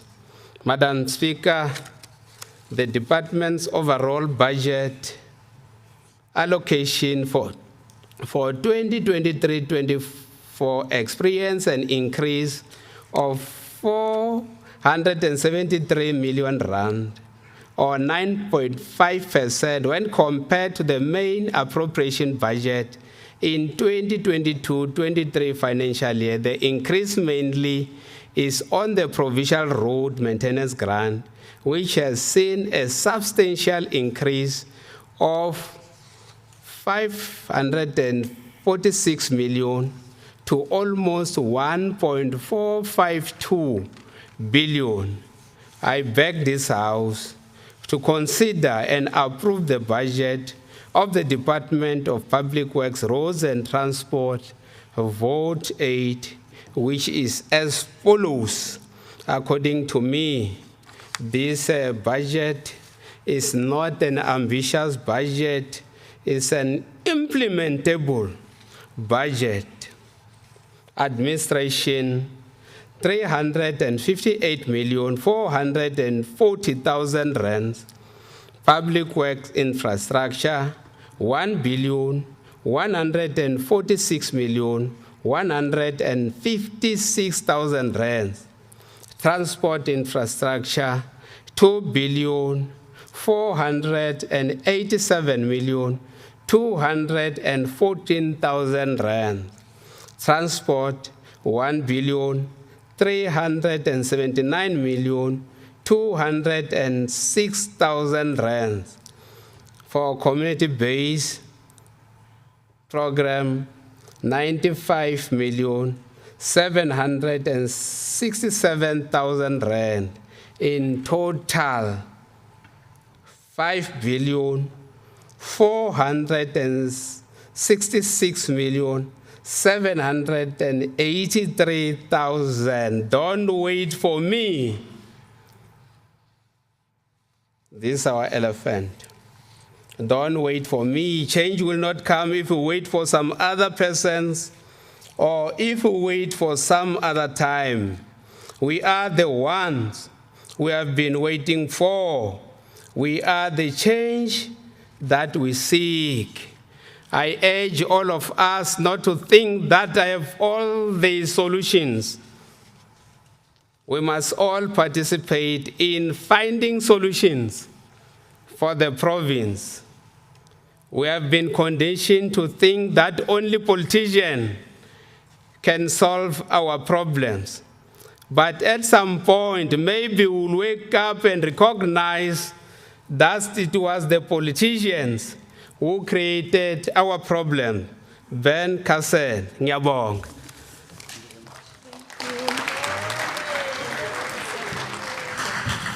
Thank you very much, Honorable MEC Ndlovu, for well-delivered policy and budget speech. The Secretary shall read the second order of the day.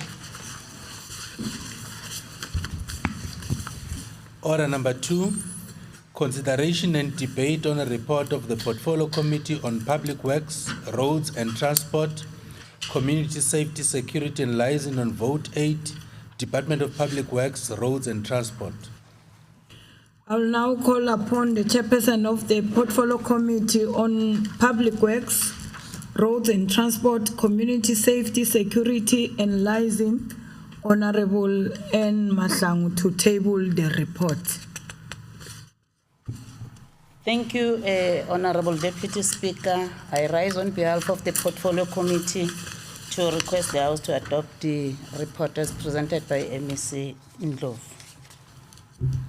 I have a speakers list in front of me. The first speaker is Honorable N. Mahlangu, 8 minutes. Thank you, Honorable Deputy Speaker, Madam Premier, members of the Executive Council, Chief Whip of the Majority Party, members of the Legislature, traditional and faith-based leaders present, and fellow South Africans. Greetings to the people of Mpumalanga, the place of the rising sun, Lochani. I stand before you as the Portfolio Committee Chairperson on Public Works, Roads and Transport, Community Safety, Security and Liaison, mandated by the oldest liberation movement in Africa, the ANC, to reflect on the excellent achievements this ANC-led government under this department has made over the years since we attained our freedom in 1994. We do so as we cast our eyes towards the 30 years commemoration of the ANC in charge of the country, and the ANC have completely changed the infrastructure developmental phase of the nation. Before 1994, the apartheid years saw infrastructure development limited to geographical areas of the old South Africa, which was designed to develop urban and white areas only, at the expense and incomplete neglect of township, rural areas, and informal settlement. Since 1994, the ANC has led the way to provide an integrated, holistic approach to major social and economic questions, including the provision of infrastructure. Billions of rands have been spent in building new roads, new schools, new health facilities, and massive investment made to build community social infrastructure, which has led to massive creation of jobs and improved living conditions for our people. We are proud of the work this department has achieved under the stewardship and in capable hands of Honorable MEC Ndlovu, who is also our esteemed chairperson of the ANC in the province of Mpumalanga.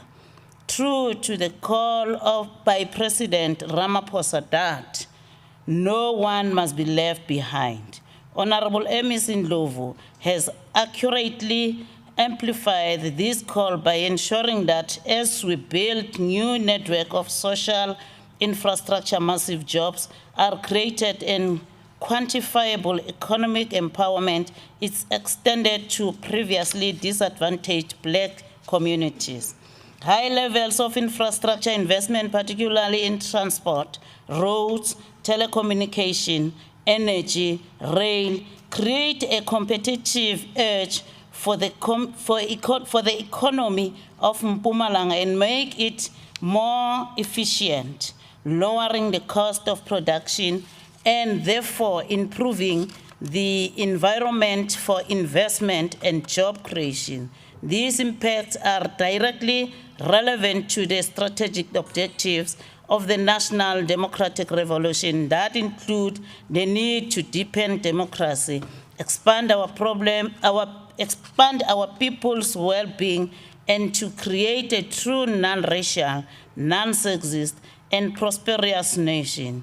Honorable Deputy Speaker, we are proud to learn that the Department of Public Works, Road and Transport has helped in rehabilitating and upgrading the Mpumalanga tourism route, particularly roads in the Panorama route and leading to the Manyeleti Nature Reserve.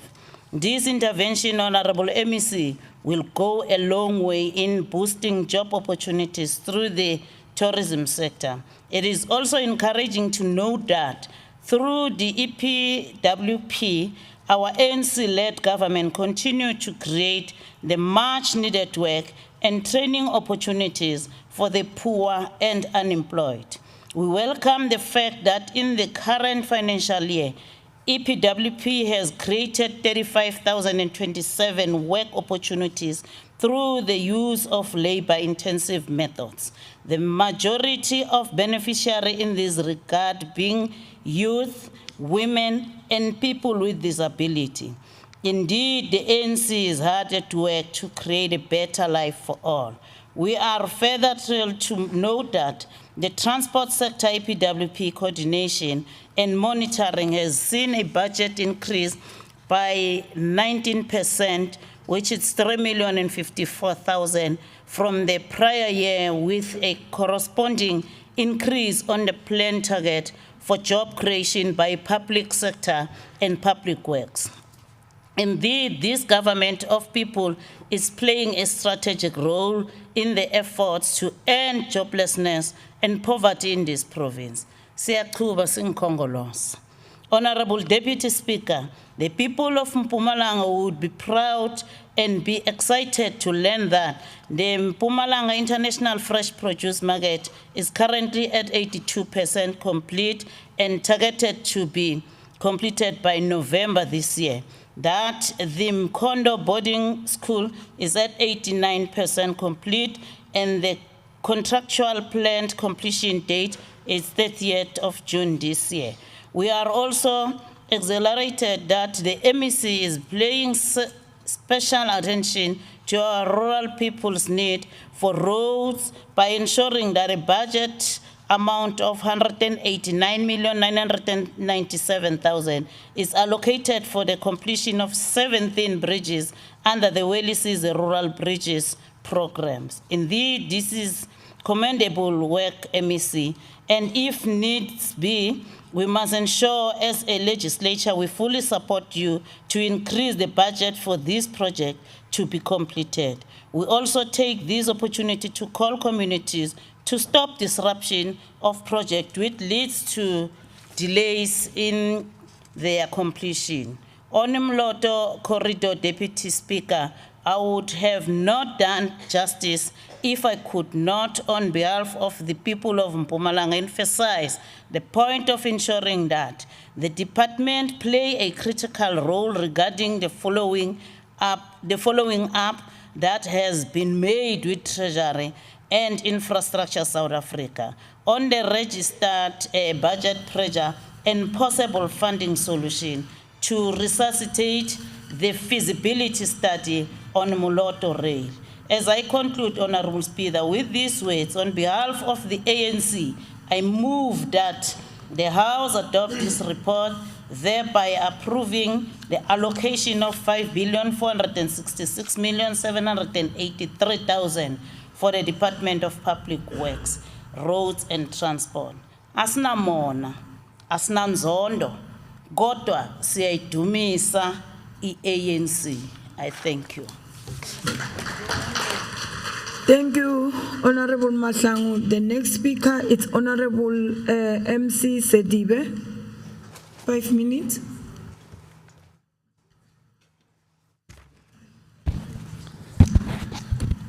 Thank you, Deputy Speaker. Greetings to you and the honorable members. Let me also join the MEC by passing my greetings to Hoshim Kwena and the head of the House of Traditional Leaders, and Mam Nora Fagute, the #1 best public transport service provider in the whole continent, the whole of Africa, and #2 best after Spain in the whole world, competing with Spain itself, the country. I think we'll give her a round of applause. What's happening? Leadership of Santaco present under the leadership of Mr. Joe Spagnoni, and all Caracas present. Well, Speaker, allow us to deal with the politics that affect people on a daily basis, and we'll let the other smaller parties to deal with the rest of administrative issues.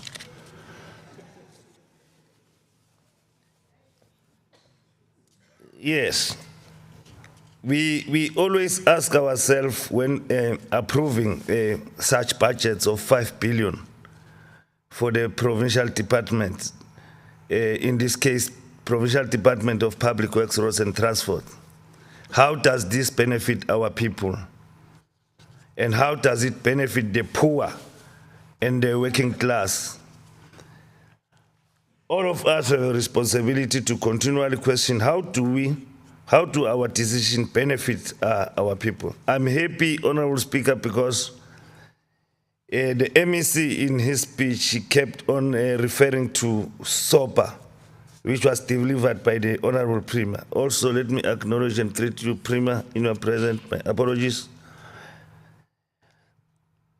Speaker, during the State of the Province address, we raised with the Premier and the MEC the issue of project for the rehabilitation of roads from N2 Klipval, Phase 1, that the department has mismanaged and failed to pay a contractor on time. As a result, the contractor even left the site in 2021. We are happy to report that since we raised the issue as the EFF here, there has been a serious progress in that road. The contractor is back on site and the work is continuing. So that shows you that the EFF delivers even when it's not in government. We'll continue to monitor that project and ensure that the contractors are paid on time, that project plans are followed in details, and that the quality of the rehabilitation improves in our roads. I think I've seen Dr. Nandi Pamakutumane and the team here. We are also welcome in your uniform there, together with the inmates.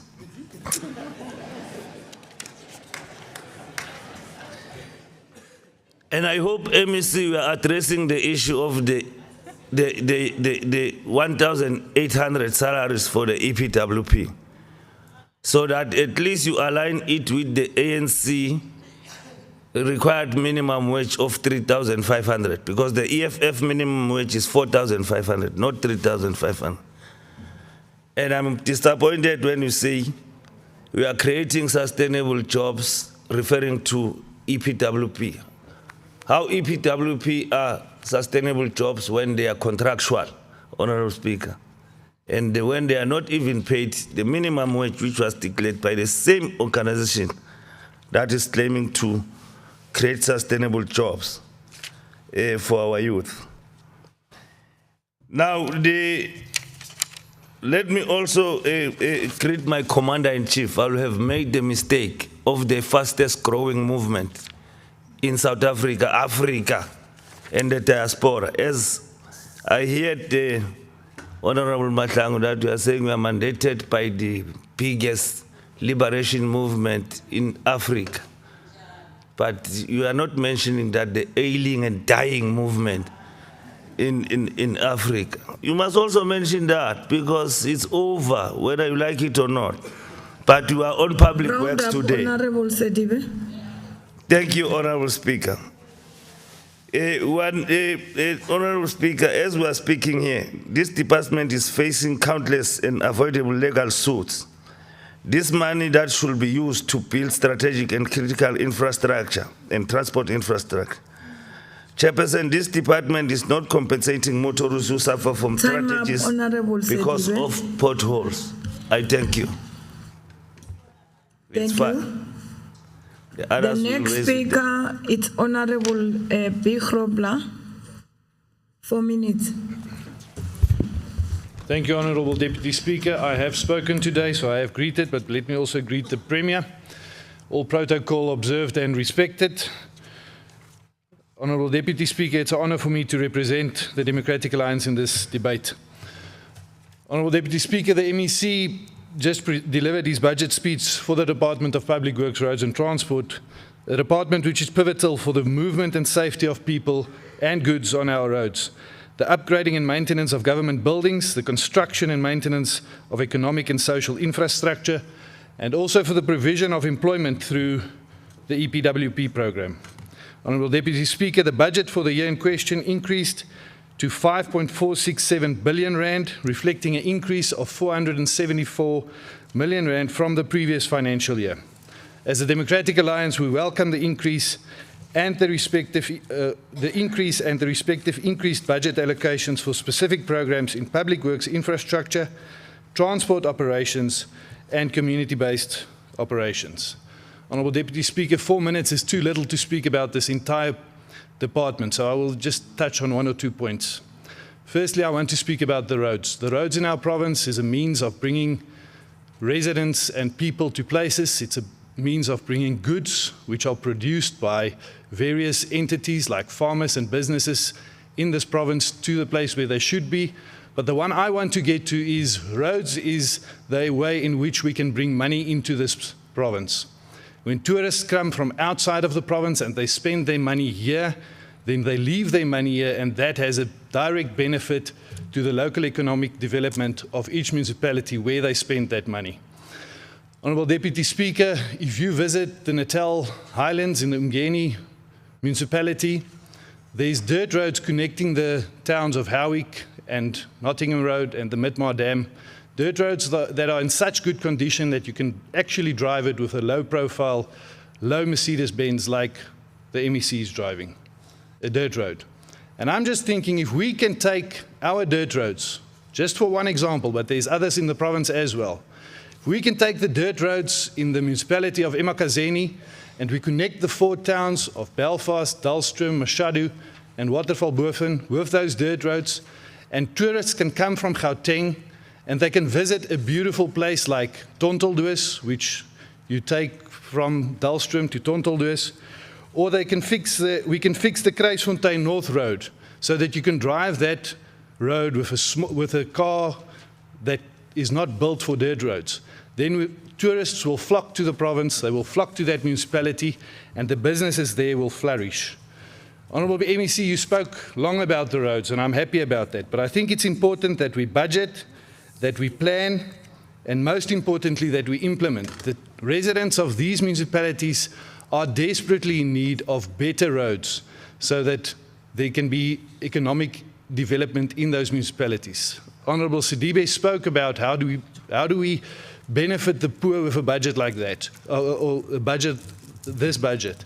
And it's by fixing roads where you create opportunities, where people can actually open up businesses and run businesses to make sure that there's opportunities.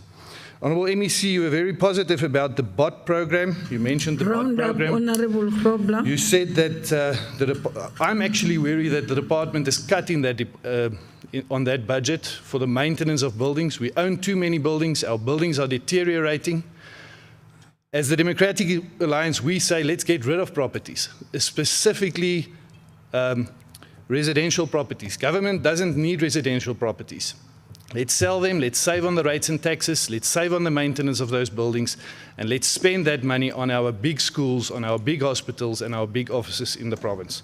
Honourable Speaker, I'll round up by saying, in conclusion, I maintain that the 23-24 budget is going to be a difficult, or 23-24 is going to be a difficult time, specifically if you look at the challenges that load shedding are Honourable bringing. Grobler. But let's implement this budget for the better of our residents of the province. I thank you. The next speaker is Honourable Tomo, 8 minutes. No, thanks, Deputy Speaker. Let me greet you and greet members of the public in the gallery, and greet yourself, Honourable Premier. Probably one needs to start by really appreciating the speech by the MEC, a well-profound speech, MEC.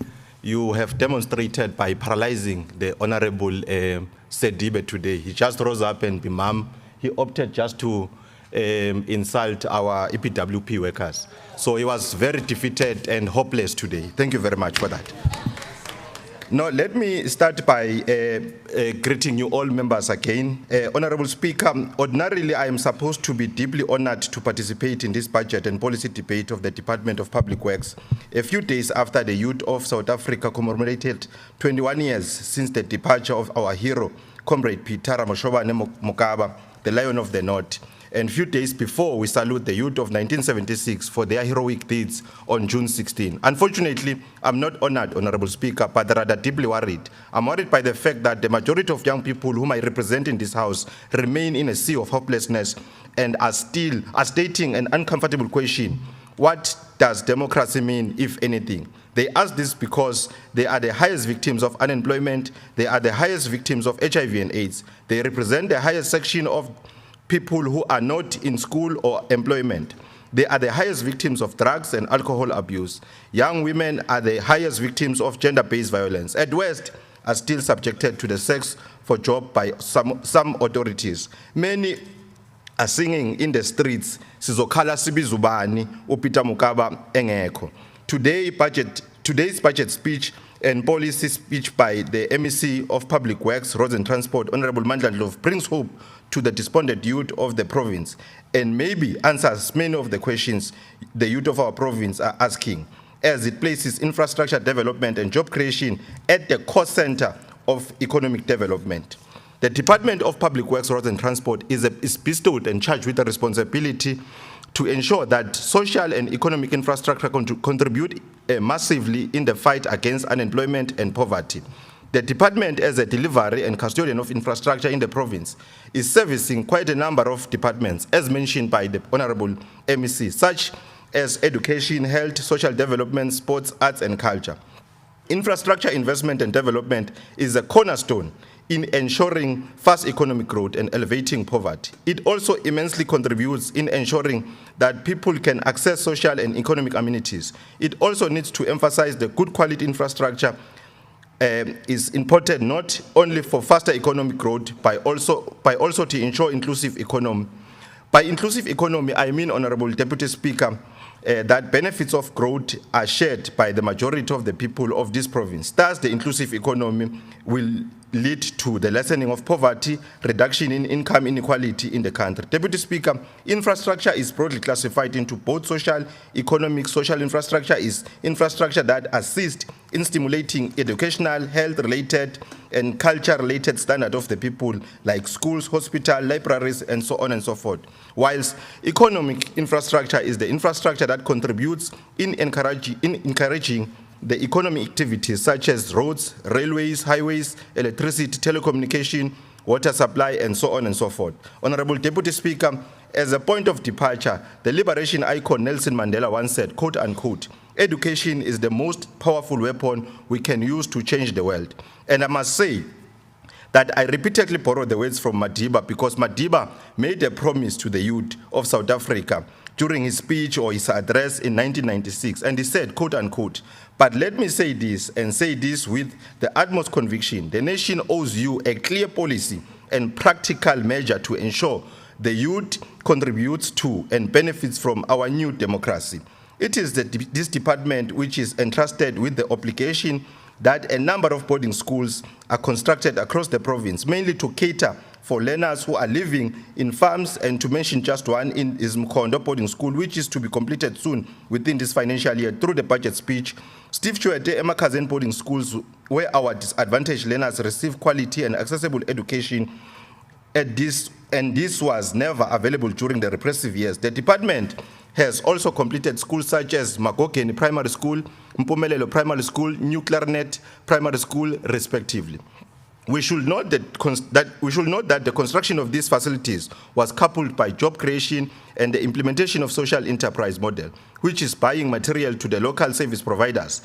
There are indeed quite a number of schools under construction across the province. Some were mentioned by the MEC, and some are undergoing major maintenance. We also take care of our young ones, and in doing so, the department ensures the construction of the early childhood development centers in the province. And this government has taken decision to use the Funza Lushaga bursary scheme to encourage grade 12 matriculants to consider pursuing grade R teachings. Our intention as the ANC is to offer equal education for all, which can only be achieved with adequate infrastructure. Honorable Deputy Speaker, the ANC is the primary driver for socio-economic transformation in this country. Socio-economic transformation is linked to job creation and uplifting the standard of living of our people. Today, with the ANC government, our people can access quality health care, which is provided to them at no cost, whilst we construct new facilities such as the new facility Kanyamazane and other areas across the province. We also maintain and revamp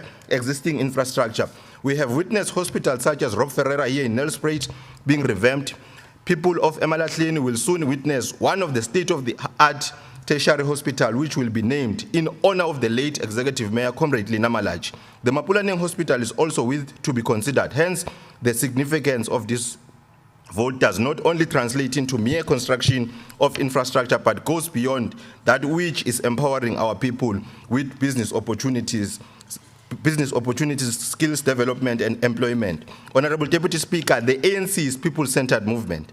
That is our conviction, that the people must be central to the development. As President Nelson Mandela once said, quote unquote, there is nothing I fear more than waking up without a program that will bring a little happiness to those with no resources, those who are poor, illiterate, ridden with terminal diseases. Speaker, the scourge of poverty and inequality is historical in South Africa, and it was meticulously orchestrated by the forebears of Honorable Weber, architectures of apartheid and segregation. Hence, we have massive infrastructure delivery program, which also seeks to ensure that our people are part of the mainstream economy. Finally, Honorable Speaker, the ANC is a people-centered movement, and we recommit ourselves to the people of Mpumalanga that we will do our level best to meet their needs and deal with the challenges which confront us, especially the potholes on our roads, the lack of proper infrastructure in some important government facilities, the energy crisis, and lack of job opportunities. We do this commitment because we owe it to Peter Mukaba, who was clear that we need to kill the poor, kill the farmer, not literally though, but the system of apartheid which developed while white communities at the expense of black communities. Madam Speaker, in conclusion, we support this budget and have no doubt that if the department implement these plans, the youth of the province will stop singing Sizokhala Sibize Ubani, Chamukaba Engeko, but rather will sing Umandla Undlovu, Uthi Time up, Ayihlome time up, isebenze. time up, time up, Aluta time up, continua. time up, Thank time you up, very much, Honorable time Speaker. up. Time up. Yeah, Peter Mugabe, we are mentioning a hero. Not.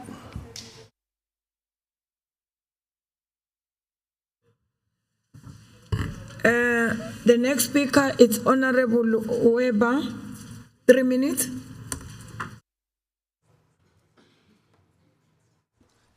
And you must take him to Afro Forum. You hear him saying, kill the poor, kill the farm. Did you hear him? Honorable Sedibe, please. Madam Speaker, the biggest danger for any political party, especially the opposition party, is that when your party is not being mentioned or criticized anymore. Thank you very much for at least mentioning my party and my name. Now, I do not want to hesitate one moment to say that I was most impressed by the speech of the MEC.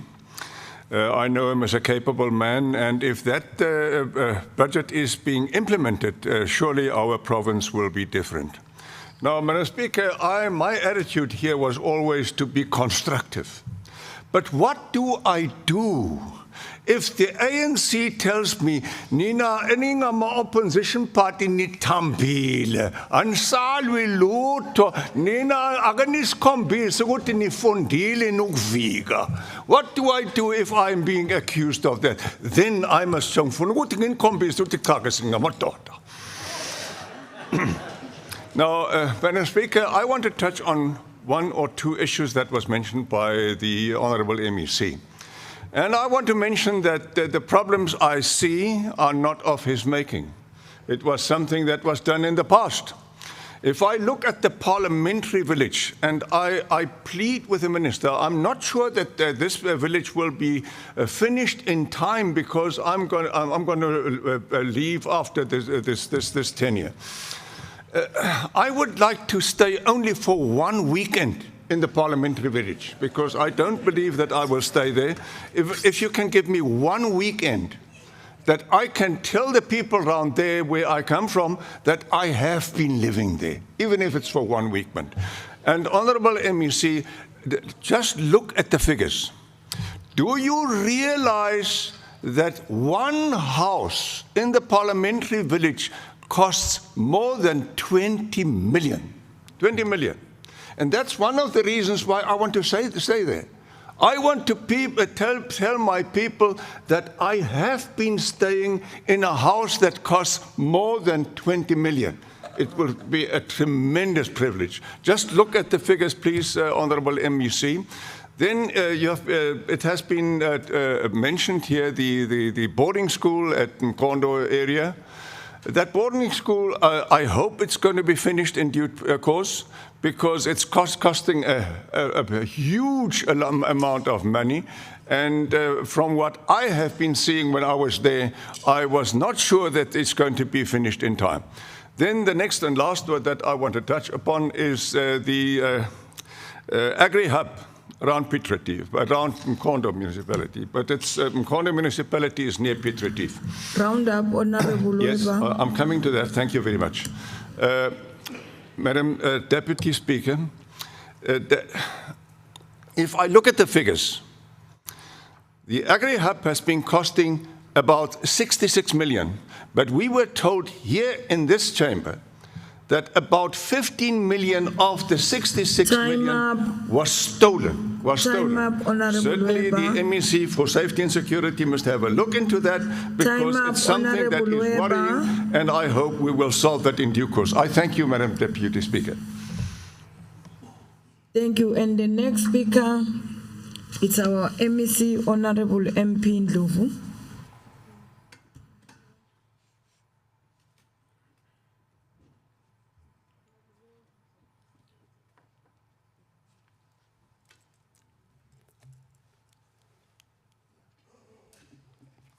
Yeah, thanks once more, Honorable Deputy Speaker. I I received a call in the morning from the secretary of the ANC who indicated to me that I should stop to be smart and address issues that are affecting the people of the province. This is what he indicated to me, that when opposition raised matters, I must have to deal with them as they are. We accept Honorable Mahlangu. Comrade Chirwa is not here. Otherwise, he should have informed the chief whip that your organization has decided to appoint you as a deputy chief whip. So I'll also call you a deputy chief whip. That we accept that there is so much that we have done. And we also acknowledge that there is still so much to be done. And together, we can do more. I like this concept together. That's why I will not be comfortable when the opposition will tell us that they are here to oppose us, they are here to weaken us. We want you to be part of the planting of the tree. And O.R. Tambo said to us, that President O.R. Tambo, that we should not criticize and reject everything from the opposition. We must also learn from the opposition. So we'll be very happy if you can be part of us. We'll do everything possible to deal with unemployment. We appreciate that the voice of an unemployed man is voiceless. He will not even be able just to express beauty and appreciation of his own family, including the voice of an unemployed youth. Will do everything possible. Moloto Rail is in our agenda. It was part of my debate, Honorable Member Nora Mahlangu. It was part of my debate in the NCOP, and we invited the minister that we must have a dialogue about Moloto Rail. She made commitment that she will be coming to the province to engage with us. At Klapvalve first phase, I think your explanation, Honorable Sidibe, is not correct. It is not correct. It was not about the fault. It was not the fault of the department on Klapvalve. The contractor knows what happened. But we are happy that we intervened, and finally an additional amount was allocated for this project. You see, EFF, you always come with ambitious pronouncement because you know that you will not be in government, you are not going to be held accountable. You can say whatever you want to say. You will promise people that you are going to increase even stipend to 10 million. So you know that you are ambitious. And we warn our people that they must vote for people that promise less because they will be least disappointing. So you are ambitious. You are also inflating your popularity, Honorable Sidibe. You know what you got in the last elections. Welcome the increase on our budget. We are going to try our best to make sure that we use the little resources that we have for the benefit of the people of this province. Our roads are very bad. Our state of our roads network, very bad. We acknowledge in total our network in the province, if we include municipal roads, it's roughly close to 39 kilometers. On these 39 kilometers, roads that are paved, they are somewhere around, yes? Yes, 39,000. And the roads that are paved are roughly 11,000 kilometers. But we are told that in the whole world, people may say that we are not performing very well. We may also agree with them, but we are number 11 in terms of the state of our route. We are number 11. In Africa, we are, those that are saying that we are number 1. I did not conduct a research on this one, but I know that in the whole world, we are number 11.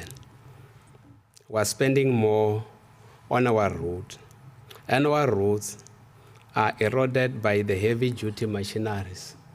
And most of our municipalities, when they design their roads, they are not designing them for heavy-duty machineries in terms of level. So must have to improve also in terms of design.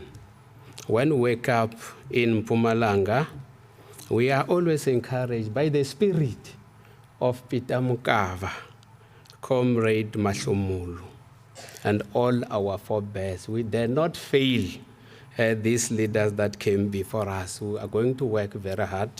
We are not going to surrender the governance of this country to the opposition. Parliamentary village, one house costs us more than 20 million. I like the way you are putting it, very smart, that I must go and investigate. I am going to do that. I'm taking this invitation. I am going to do that. And I'm happy about what you said, that you think that sometimes we are not inviting you in. We are inviting you out. That's why sometimes you want to behave like an opposition that is outside. You are not outside, you are inside. You are not outside the tent. You must come in and participate. So I'm going to pay special attention on the parliamentary village, on Mkondo Boarding School, and Agri Hub. In conclusion, I want to indicate that I was not comfortable really when you were emphasizing more as opposition that your task is to weaken us. I don't think that it would be proper for all of us. This is our institution. Our task is to strengthen this institution. We are ready for 2024 elections. We are going to contest in 2024 with all the oppositions. We know that all of you belong to the Coke family. You all have caffeine. You may be Coke Light or Coke Zero, but you all belong to the Coke family. A brother or any person who's fully gratified but leaves others ungratified is a brutal being. If not, is simple ignorant of the harm that he is doing. I'm happy that all of you were here to support this presentation that today I was making on behalf of the department. I want to thank all of you for supporting the department. Nyabong. Thank you, Honorable Dlovu. We want completion, not percentage. 82%. Honorable Sedibe, can you respect the decorum of the House, please? Yeah, man. Now the question before the House is whether we agree to adopt the report as tabled by Honorable Mahlangu. Agreed to? Agreed. It's so agreed. The Secretary shall read the third order of the day. Order number 3, policy and budget speech on vote 8, vote 9, Department of Community Safety, Security and Liaison. I'll now call upon the MEC of Community Safety, Security and Liaison, Honorable V.R. Shongwe, to deliver the policy and budget speech.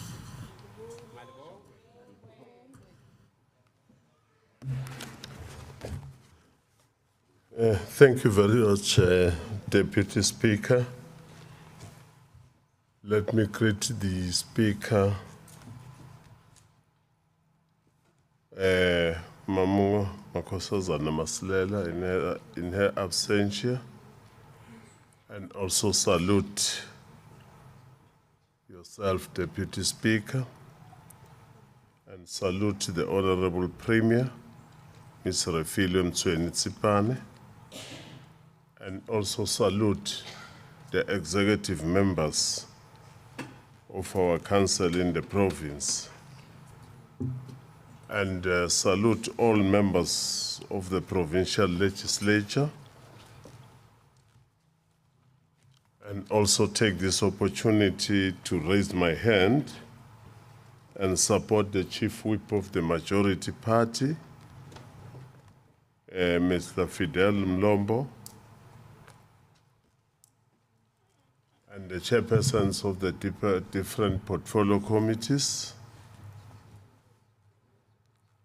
the chairperson of the House of Traditional Leaders, Hoshi Lamek Mkwena, and other traditional leaders who might be here that I might not have seen. And of course, greet all abafundisi ney'nceku zenkosi ezikhona la ngaphakathi kwethu, all executive mayors and councillors from districts and local municipalities, and the leader of the opposition party, and all opposition parties, the Director General of this government, Mr. M.N. Mampuru, and of course, salute the acting HOD of the Department of Community Safety, Security and Liaison, Mr. Godfrey Ntombela, and all other HODs who are here.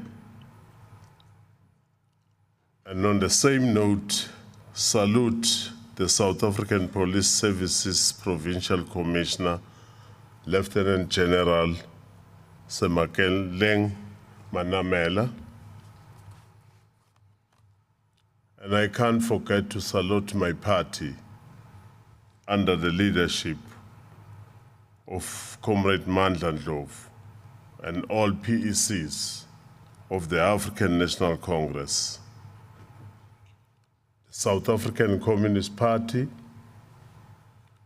COSATU, as well as SANCO, and all MDM forces. And of course, all representatives from SAPS and other departments that are here, representatives from the labor federations, distinguished guests, members of the media, and members of the public.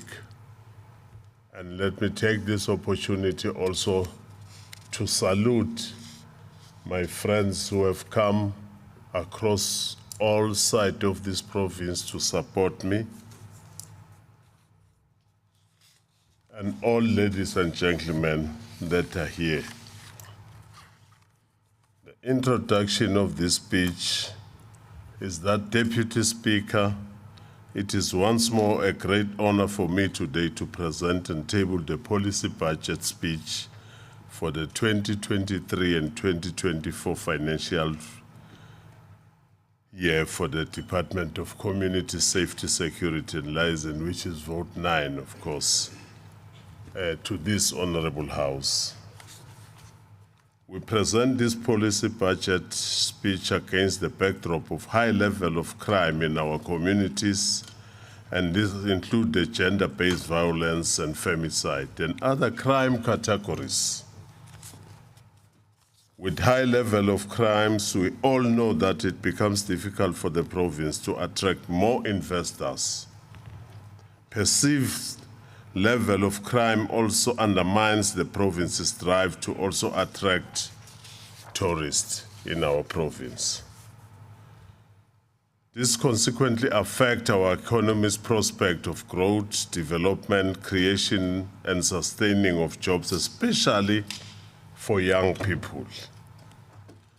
The crime statistics in this country denote an increase in some categories of contact crime. These include murder, sexual offenses, assault with the intention to do grievous bodily harm. Despite the reduction in some categories of crime in the province in the first, second, and fourth quarter of the financial year, April 2022 to March 2023.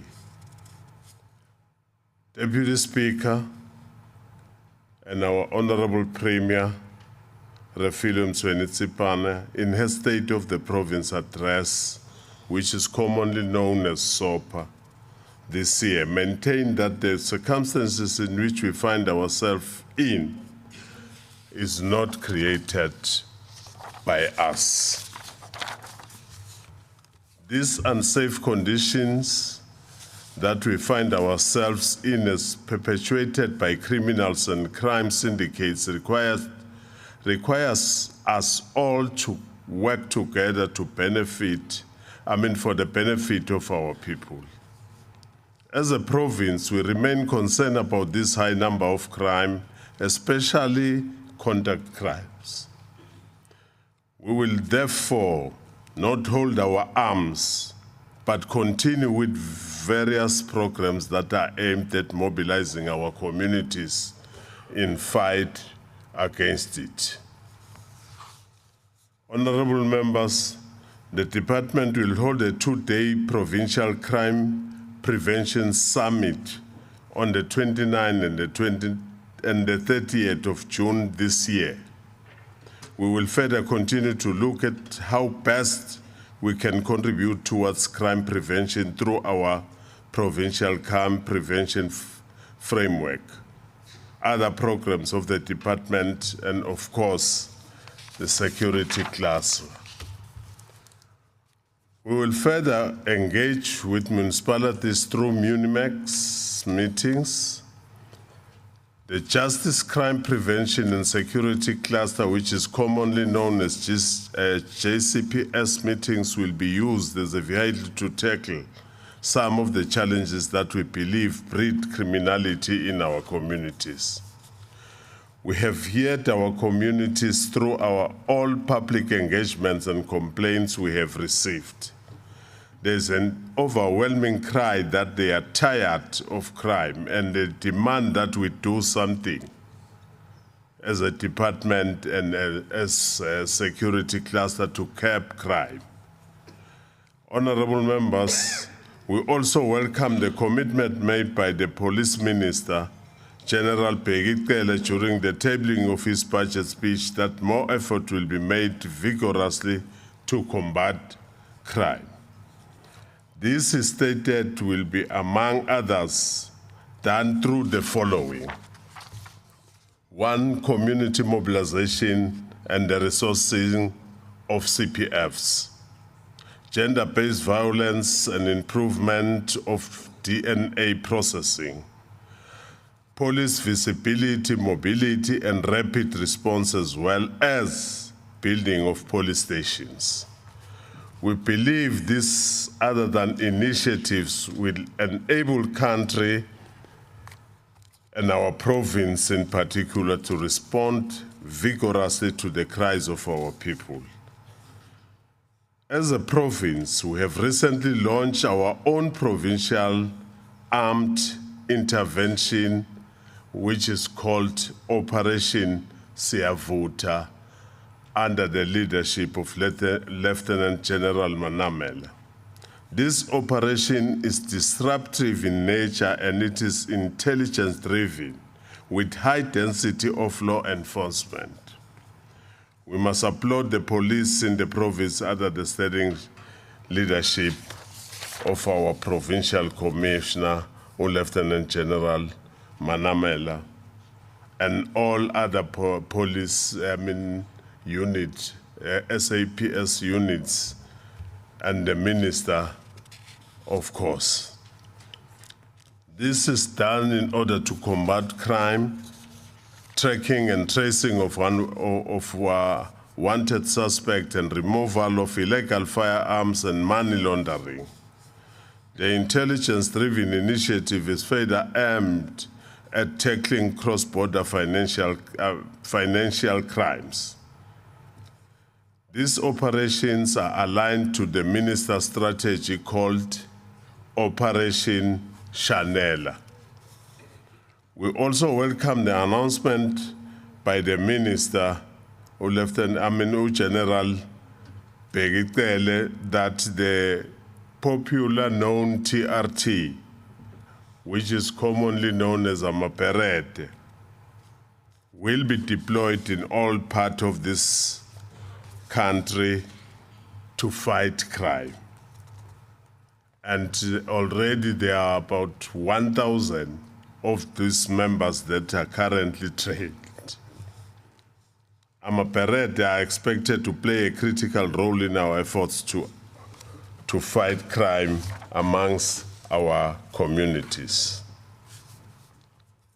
And we must say, as Mpumalanga, we have been central in pushing the ministry to reintroduce and to revive Amaperete through the NCOP.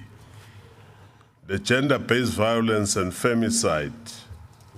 Deputy Speaker, over the years, despite many efforts that the province, under the leadership of our Honorable Premier, Mayor Philip Mtsweni-Tsipane, to combat GBVF, many women and children continue to live in fears. Our honorable members, earlier in February this year, a child disappeared in Senotlela in Dr. J.S. Maroka local municipality. The body of the child was later discovered in a pit toilet in the area. The community responded by taking the law in its own hands. This they allegedly did by killing 3 more people who they suspected of being responsible for the disappearance and murder of these children. Of this child, I mean. Madam Deputy Speaker, a mother and her 3 children were hacked to death with an axe at Tandukukanya in Mkondo local municipality in February this year. Our honorable members, we have witnessed the gruesomeness with which the widow of Chief Clive Mnisi was murdered just days after the demise of her husband in Mkhuhlu, Bushbuck Ridge, in April this year. These and many other cases show that women and children remain vulnerable to the scourge of GBV. It is a clear indication that despite all the efforts, more still need to be done to ensure every person enjoys freedom as enshrined in the Constitution of this country. On Program 1, which is administration,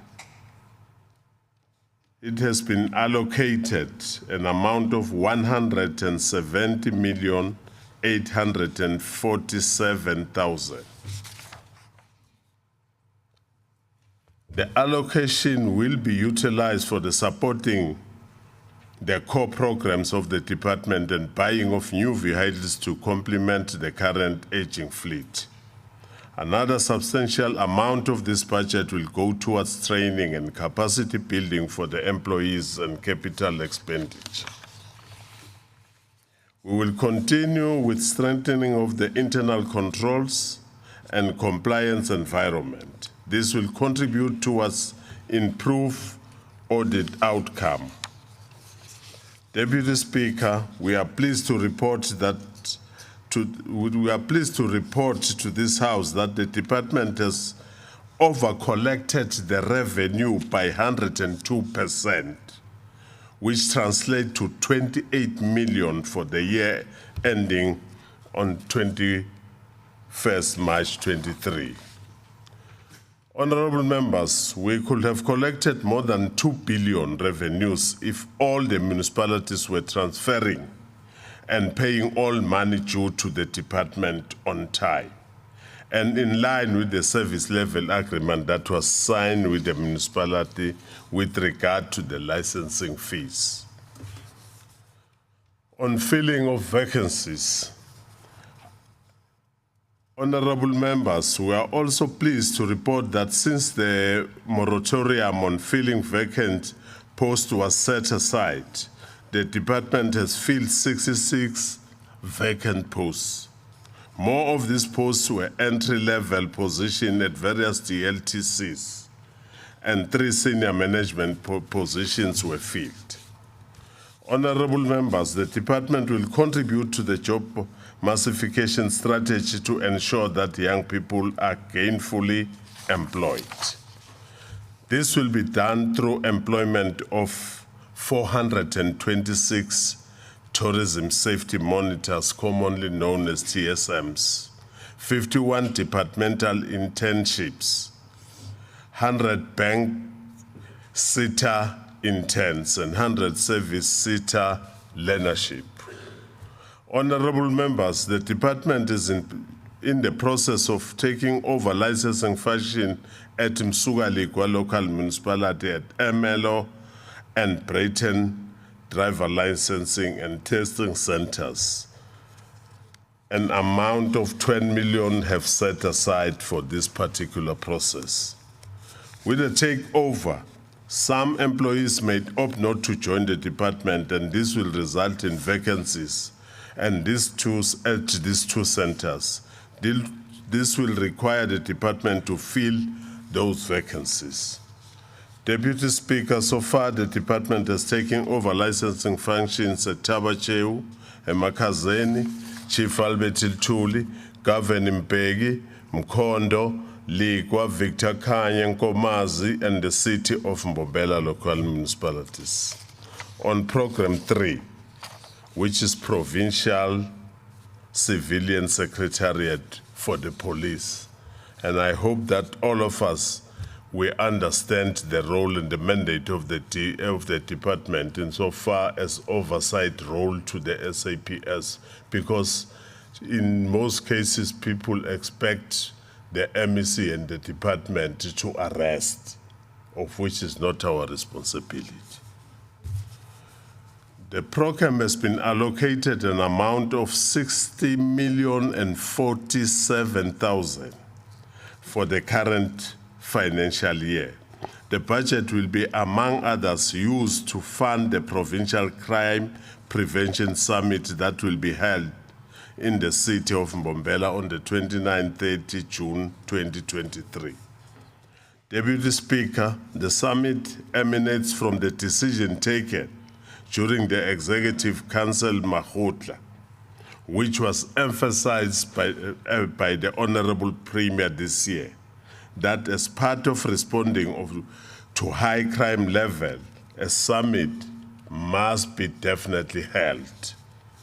The summit aims to identify and find ways of mitigating causes of crime. It will be held under this particular theme: Together, let's fight crime to reclaim our peace. In the previous financial year, the department conducted 3 public participation programs, which are commonly called Izimbizo, in Emelo, Barberton, and Marapiana. The Izimbizo were preceded by the stakeholder engagement in order to gain a deeper understanding of crime issues in the areas where the Izimbizo were held. After the Izimbizo, programs of action were developed and implemented in line with the issues that were raised by the people or the community and all the stakeholders. The program, however, through its safety promotion unit, has also implemented educational and awareness programs on GBVF, trio crimes, human trafficking, tourism safety, school safety, stock theft, and border security, among others. More educational and awareness campaigns will be implemented in the current financial year to empower our communities and also contribute to reducing crime level in our communities. Honorable members, the department will also support priority stations. There are 30 identified stations which have contributed to the high number of reported crimes cases over the four quarter of the previous financial year. Deputy Speaker, as we have been doing in the current MTF period, we will continue to give more attention and support to top 30 stations that contribute mostly to serious crimes in the previous financial year. The support to these stations will be in form of awareness campaign and operations such as overall Friday program on specific weekend and recently launched Operation Seafood. The department will continue to implement 365 days of activism for no violence against women and children throughout the financial year as part of enhancing awareness in the fight against GBVF throughout the province. As part of combating the scourge of GBVF, we will, through the monitoring and evaluation section, continue to monitor compliance of the police in implementing the provision of Domestic Violence Act. Deputy Speaker, the schooling environment is expected to be crime and drug-free zones in order to ensure delivery of quality learning and teaching. However, often in many schools across the length and breadth of our province, our schools are constantly threatened by criminal elements in communities where they are located. Those who trade in drugs and gangs have made our schools their playing ground. We have seized marijuana, knives and other dangerous weapons and other unwanted substances from learners in the school premises. Honorable members, we have visited many schools and we implemented various awareness campaigns to the learners at these schools. We have been to schools in areas such as Emalahleni, Enkomazi, Mjindi, eLukwatini, eWesselton, eBushbuck Ridge, eMetlibek, and eMbalenhle, to mention but a few. We have programs such as school prison visit, where we have taken learners in identified schools to correctional facilities so that they can experience firsthand the condition inmates are living in behind bars. This is done as deterrent to crime among learners. This and many other programs are part of school implementation of school safety strategy, which is implemented in collaboration with other government departments, particularly education. We are responding to one of our mandates as the 6th administration, which is social cohesion and safe communities by ensuring safety in our schools. We will, as a department, continue to implement border security awareness campaigns in communities located near borders. The border-related crime will further receive attention through the recently launched Operation Seafood. Abantu baseMpumalanga sojabula ukuthi bazame ukuyipractice le concept, asi ukuthi sivutha umlilo. It's Operation Siyavutha. I think abanengi bayibonile i-impact yayo in the province under the leadership of General Manamela.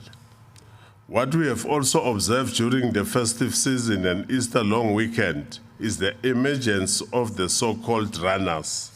These runners are reportedly facilitating the illegal crossing of undocumented people through our borders, especially at illegal crossing points. And we must also thank you, Honorable Premier, in front of our members and in front of the community of Mpumalanga, that you are giving yourself time and join us in the operations and wear uniform together with us in fighting crime. Deputy Speaker, we have noted the increased volume of trucks that cross the Libombo border gates destined to Mozambique. The increased volume has on many occasions led to traffic congestion, particularly from Thursdays, during certain long weekends, Easter holidays, as well as the festive season. This has resultantly exposed travelers and truck drivers to opportunistic criminals. We have received reports of criminals taking advantage of the situation in cases of hijacking and robberies, to mention a few which have been reported in different police stations. This will continue to receive the attention of the police and the criminal justice cluster. We must commend the police for their efforts in recovering most of these vehicles, because some were recovered while they were destined to cross the border. The police are working around the clock to deal with these challenges. This is also supported by the department through programs such as border security awareness campaigns. Honorable members, we welcome the implementation of the much-awaited Border Management Authority, which is called BMA, which came into effect from the 1st of April 2023. The streamlining of the control of the border environment will contribute towards improved border security. Deputy Speaker, in line with the Constitution, one of the mandates of the department is to provide oversight to the police in order to improve policing in the province. We are pleased to report that we have been able to monitor police stations in 2022-2023 financial year. We will continue to do so even in the current financial year. Over and above this, the department is currently hard at work with the project of police station census. The purpose of the census is to collect reliable, accurate, and comprehensive data on all police stations.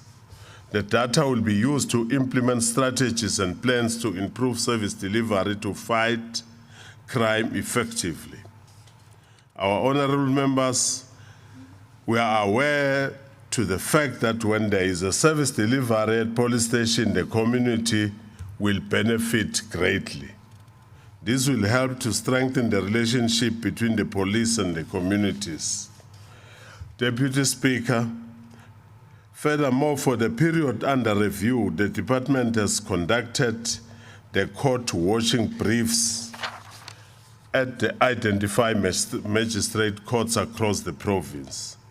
This is expected to improve professionalism within the police service and also increase conviction rates.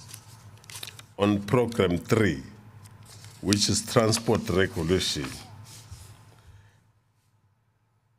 and where there has been allocated an amount of 772,917,000. Honorable members, the province links with the country with Eswatini and Mozambique. The province also connects to Gauteng, KwaZulu-Natal, Free State, and the Limpopo provinces.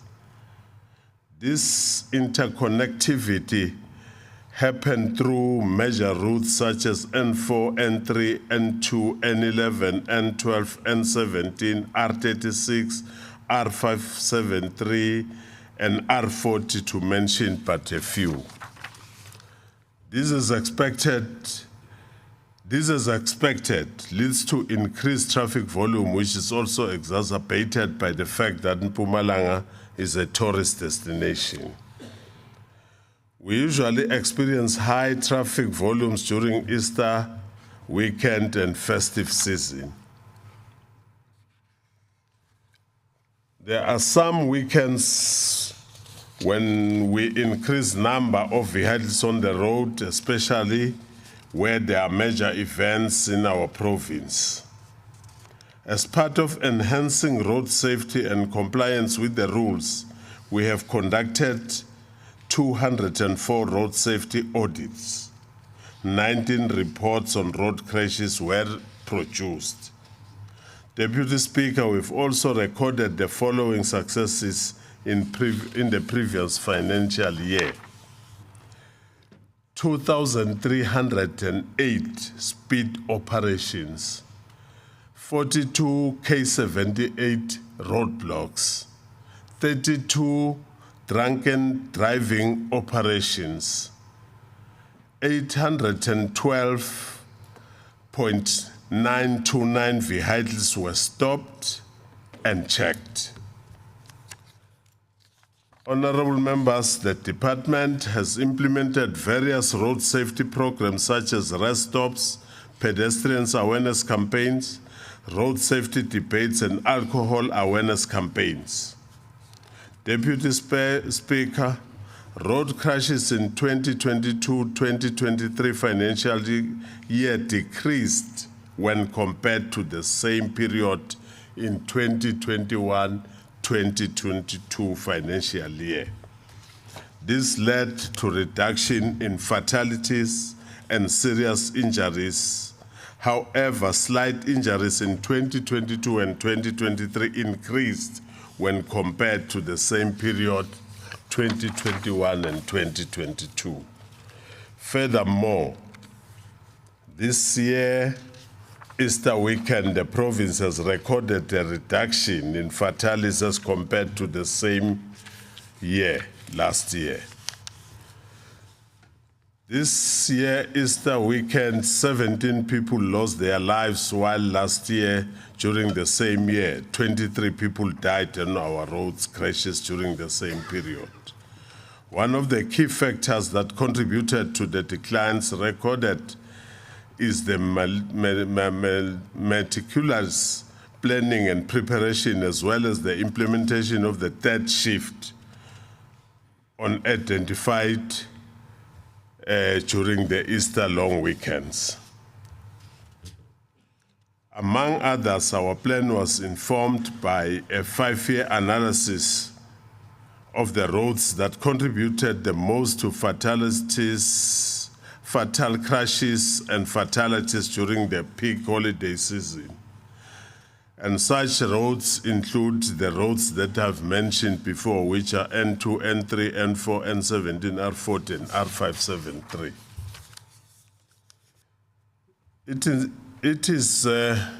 Cheers.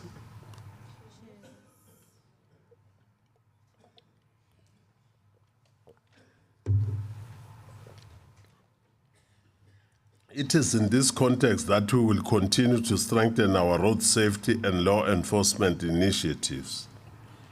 We are constantly monitoring routes which contributes to most number of crashes and implement various programs such as block patrols, alcohol-driven operations, and static roadblock on certain routes.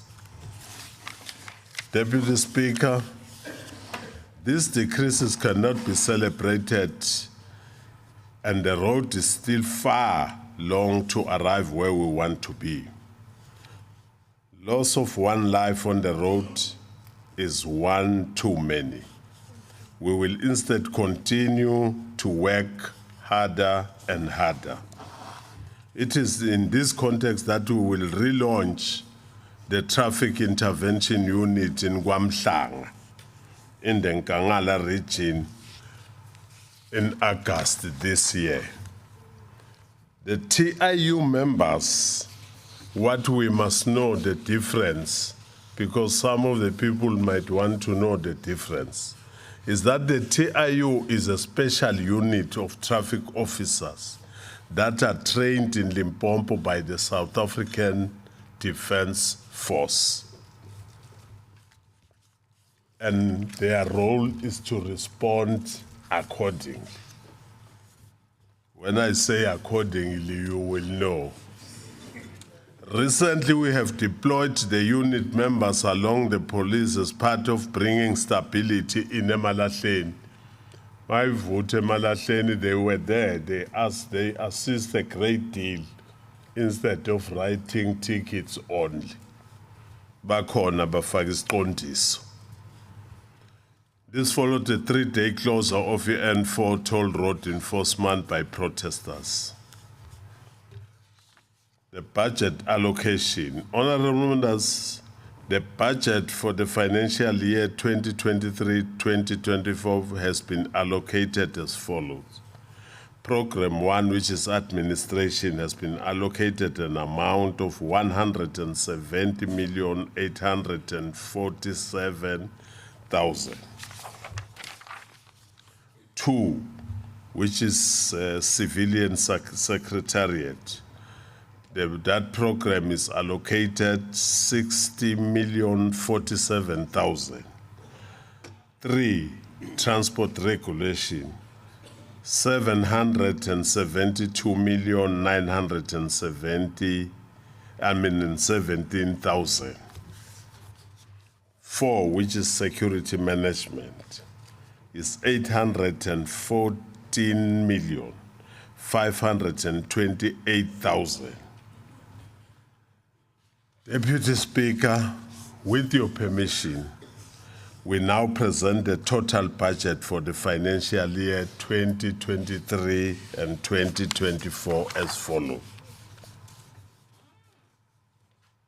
That will be 1,768,339,000.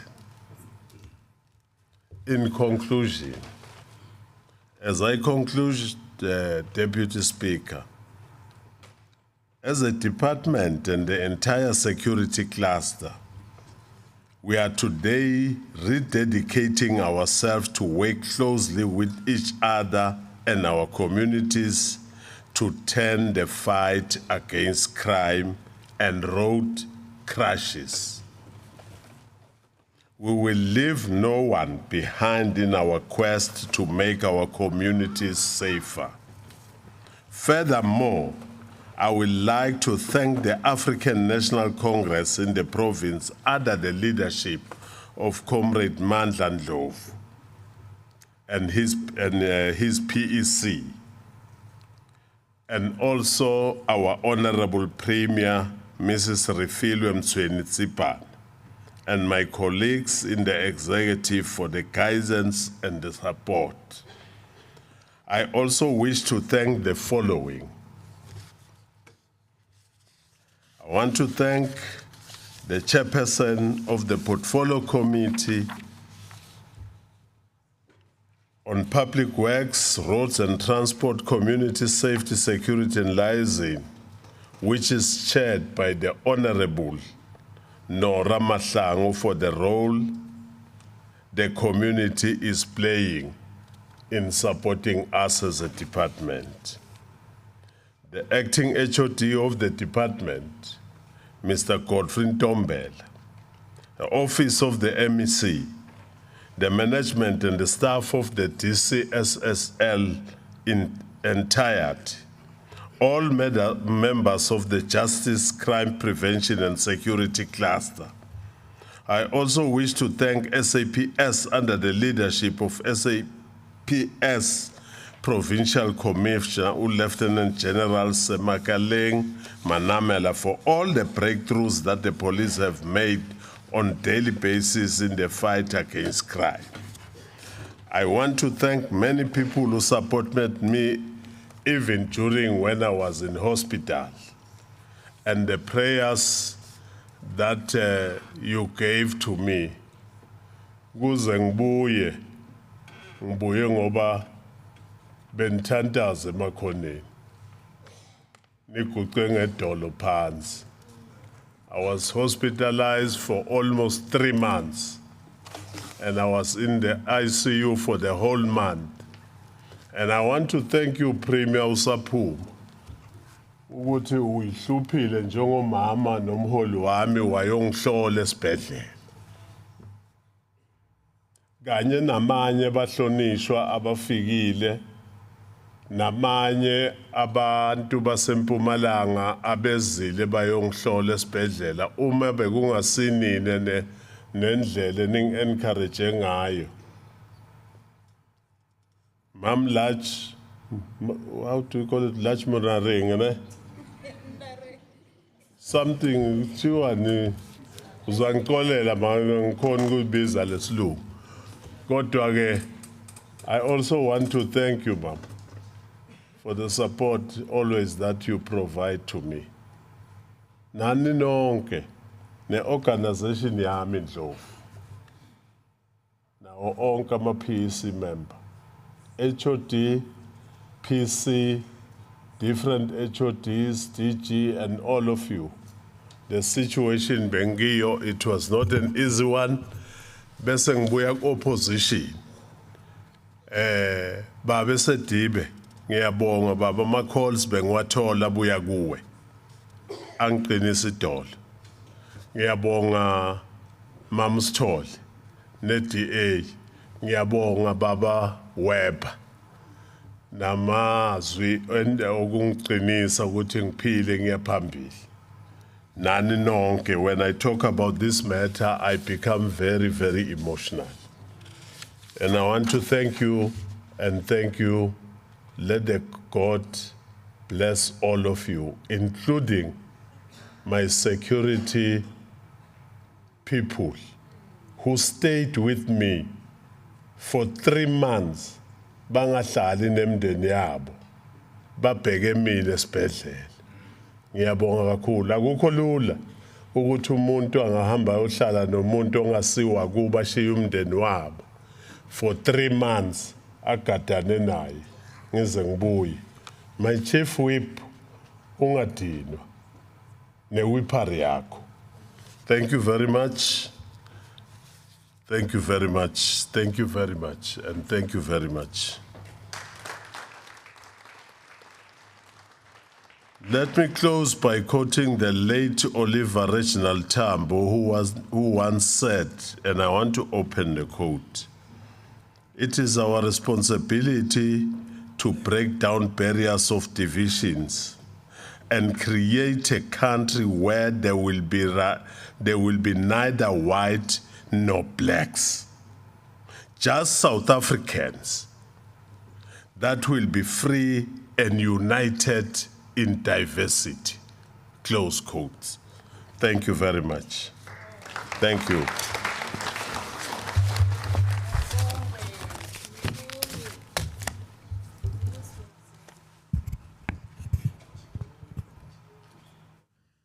Thank you. The secretary shall read the fourth order of the day.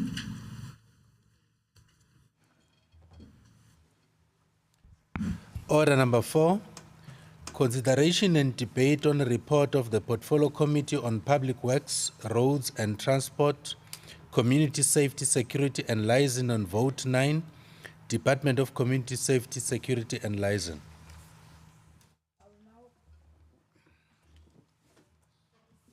I will now call upon the chairperson of the Portfolio Committee on Public Works, Roads and Transport, Community Safety and Security and Liaison, Honorable N. Mahlangu, to table the report. Thank you, Madam Deputy Speaker. On behalf of the Portfolio Committee, I rise to request the House to adopt the report as presented by the MEC. Thank you, Honorable Mahlangu. I have a speakers list in front of me. The first speaker is Honorable MEC Njali.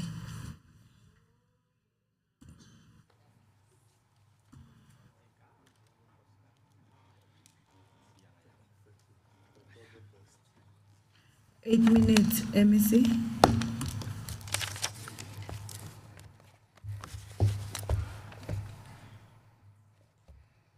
Thank you very much, Honorable Speaker, Deputy Speaker.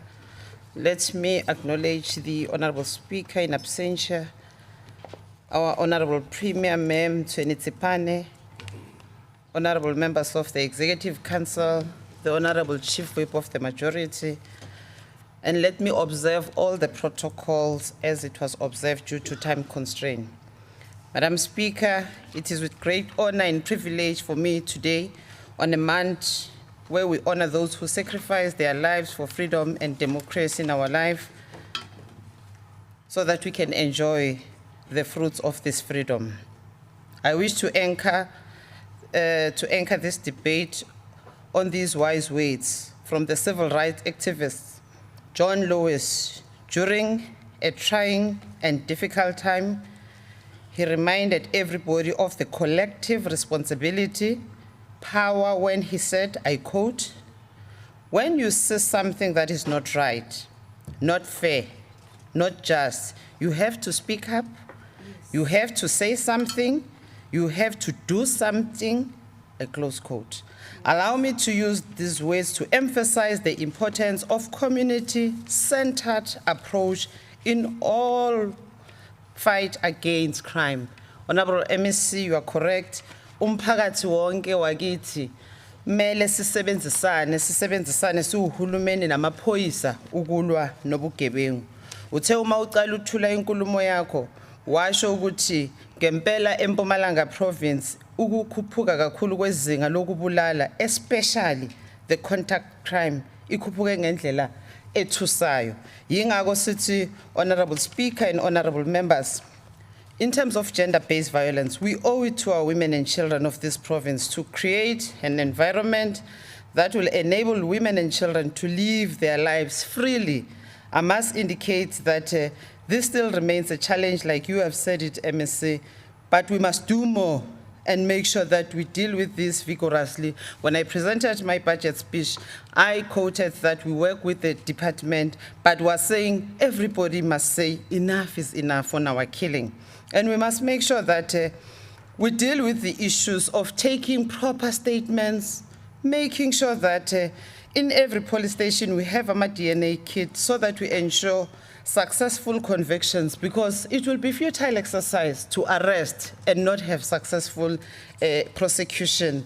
We must make sure that we deal with these issues, Honorable Speaker, so that our women and children can feel safe in our shores here in the province. We must bring back the law and order while fighting drugs, gangs and bullying. Honorable Speaker and honorable members, criminality and acts of bullying, carrying weapons and drugs by learners is a clear indication some of the challenges that we have in our communities. When we remove prohibited items that contributes to crime in our schools will become safer havens for effective learning and teaching to take place. Unannounced school visit, we support you, Honorable MSC, as the ANC and also as this House, to say visit, let's enforce laws, let's deal with those that are carrying dangerous weapons, let's deal with those that are bringing drugs to our school. We must therefore appreciate the work that is done, and we must make sure that our kids are safe. Barberton and Emelo, where there is a change in an improvement by learners, we must support it. Also, we must deal and face with the challenges that we're facing. You've spoken, Honorable MEC, that you are dealing with visits in Middleburg, in Malahleni, in Komazi. There's a show that was just televised, Sizoktola, which Middleburg keeps on popping up with the drug dealers. I think we should focus there and deal with it and uproot it, because it's killing our kids. Honorable Speaker, Mpumalanga, we have these beautiful programs that the MEC has alluded, but we must make sure that we bring back the law. The state must take its rightful place and they must be respected. We've seen, Honorable Speaker, where our men in blue are not taken seriously by even our own communities. City, akubuya umthetho. Iphoyisa alibophe, asinegotiate, asisebenze, asibhale ama statements, asibe respected, so that even the community, if ifuna ukusithatha for granted, tina sibuyisa umthetho. We are very much in support of your overall Friday so that we can deal with this alarming high spree of your hijackings that raises concern and our cars are trafficked. We are saying also resuscitate the hijacking unit so that people they know what Mpumalanga akudlalelwa. Ushilo Honorable MEC wathi sisho sithi isiyavuta. That operation must bring back that because we are targeted as Mpumalanga. Every day when we wake up, a car has been hijacked, people have been taken. That unit will bring also that stability. In terms of quality policing and case statements, I've raised it, but working with us as a Department of Social Development, we're devastated when your kids in Ganduzweni, their perpetrators walked free. As we're closing the Child Protection Week, because of the statements that we're writing, we're saying, Mapoisa Wagiti, nobody should put pressure on you, investigate, gather enough information so that as we present before NPA, you've got a strong case. You've got your cases of your Hillary Gadi, which it's still a matter where witnesses must come forward. We're saying, let's protect our witnesses, come forward so that women in the province can feel safe. You've got your Pampun Skral farm killing, where they were just, they've just walked away free also. Let us tighten our belt. Let us make sure that our local police stations are beefed up. And those training that you said you're going to provide, we are supporting you, Honorable Member.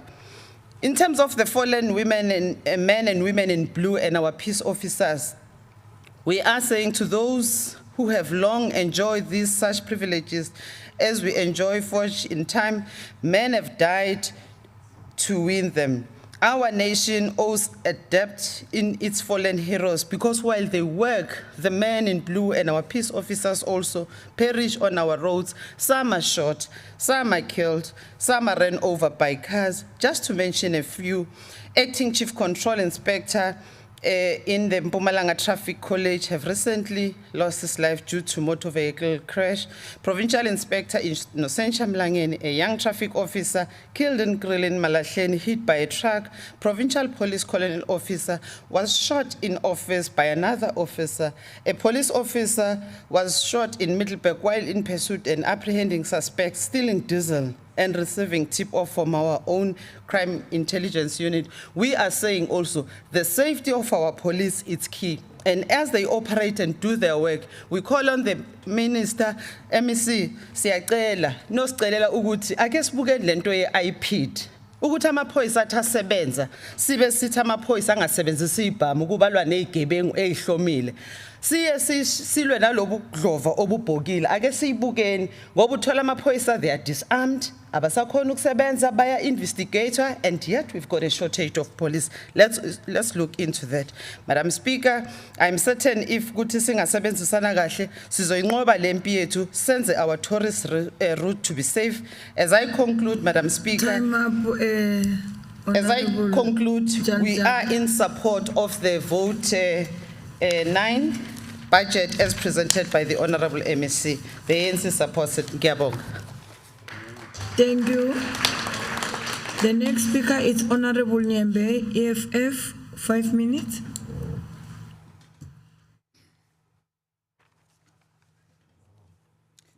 Honorable Speaker, allow me on behalf of the economic freedom fighters to firstly convey our deepest condolences to the family of the late Kevin Pillay, the former provincial chairperson of the Community Policing Forum, who recently passed on after a short illness. He was a true soldier and a fighter of note against crime in Mpumalanga, and would like to honor and salute him for his many contributions. Honorable Speaker, in honoring the legacy of Mr. Pillay, we would have expected that the department allocates more resources to all community policing programs in the province, including paying stipends to members. It is a known fact that Mr. Pillay advocated and pushed for the transformation of the CPFs including that members be paid stipends to eliminate the temptations of corruption. Madam Speaker, if we are to win the fight against crime in the province, government needs to start availing resources to crime-fighting structures, such as CPF and the police themselves. There must be a clear plan in place from the Office of the Police Provincial Commissioner to the Department to Combat Crime in Mpumalanga. Police station and SAPS members must be provided with necessary working equipment for effective policing.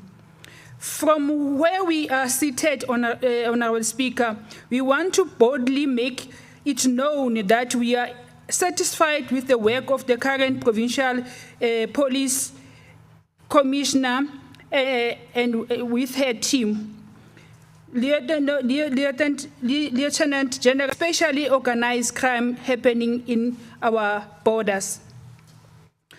All that in a satisfactory manner. Honourable Speaker, gender-based violence continues to destroy homes and ruin lives. Honourable Speaker, with so much violence perpetrated against women and children, they need to come up with fresh ideas to combat the scourge arises. And we would like to also expect that the Provincial Commissioner task this department with full responsibility to oversee and lead the fight against GBV. Equally, we also believe that the department could have taken upon themselves to make resources and budget available for this cause. To win the battle against GBV, we will need all hands on deck. We need government to be seen taking charge and decisive leadership. Issue of job creation for the youth. Young people must be given fair and equal opportunity when the department is the connected few and the children of politicians. But the opportunities must be equally benefit everyone. Many poor children are called go to the training college because the HR staff does not call them, only to hear from friends that they have left, and this is corruption at its best. Honourable Speaker.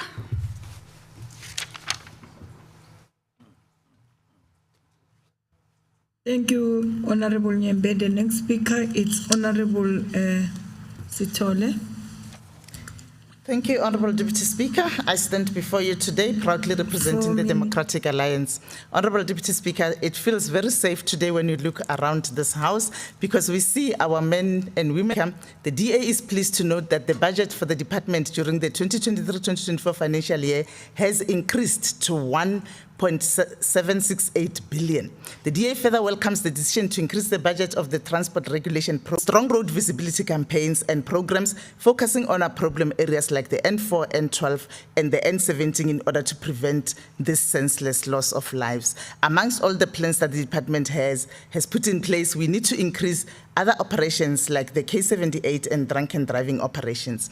Given the vandalism and destruction of property, especially during violent protests, especially on government buildings in the province, the DA welcomes the decision of the department to increase the budget of the security management program as a means to address the shortfall on the placement of security guards. Honourable Deputy Speaker, a lot of trucks pass through our province. I don't understand why the department has taken the decision to reduce the number of vehicles being weighed. Speaker, the 2022-2023 fourth quarterly crime stats revealed that community-reported crimes in Mpumalanga increased by 3.2%.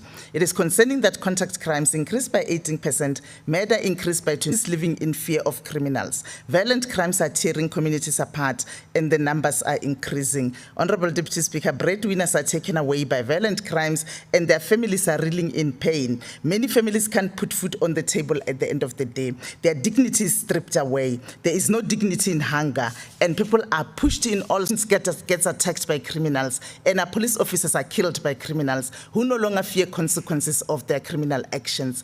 While you may be trying, Honourable MEC, unfortunately you have an incompetent police minister at the helm who is making sure all efforts to curb crime do not succeed Devolution of policing powers from national to provinces is the only way to give provinces direct responsibility in dealing with positive results. Farm matters in Delmas, Piet Retief, Leidenberg, Witbank, and Volkrust are continuing unabated. Our farmers and farm dwellers are under siege, yet this government refused to budget and implement rural safety units to protect our rural and farming communities. Honorable Deputy Speaker, some of our tourist destinations are marked as red, no-go areas by other countries due to violent crimes being committed. This has a direct impact on our tourism and has potential to cause permanent damage to our tourism sector in the province. Honorable Deputy Speaker, the fight against crime is everyone's responsibility. The Democratic Alliance would like to take this opportunity once again to wish Lieutenant General Semakaleng Manamela and her team all the best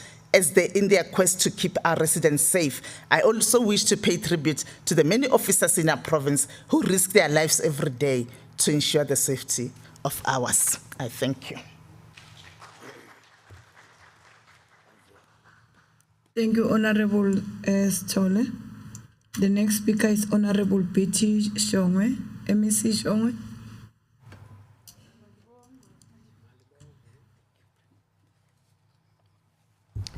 Honorable Deputy Speaker, the Honorable Premier and the members of the Executive, as well as the members of the Legislature, leaders of political parties, especially Comrade Mandla Dlovu, who is the chairperson of the ruling party, executive mayors and all councillors in our midst, the secretary, DG, HODs, the commissioner, and police that are here, Mam Nora, from the transport industry and other stakeholders, ladies and gentlemen.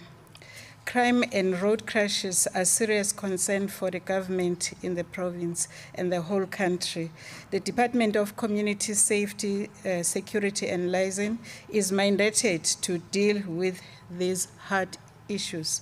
This is clearly reflected in the medium-term strategic framework for the department 2019-24, which is the implementation plan of the NDP.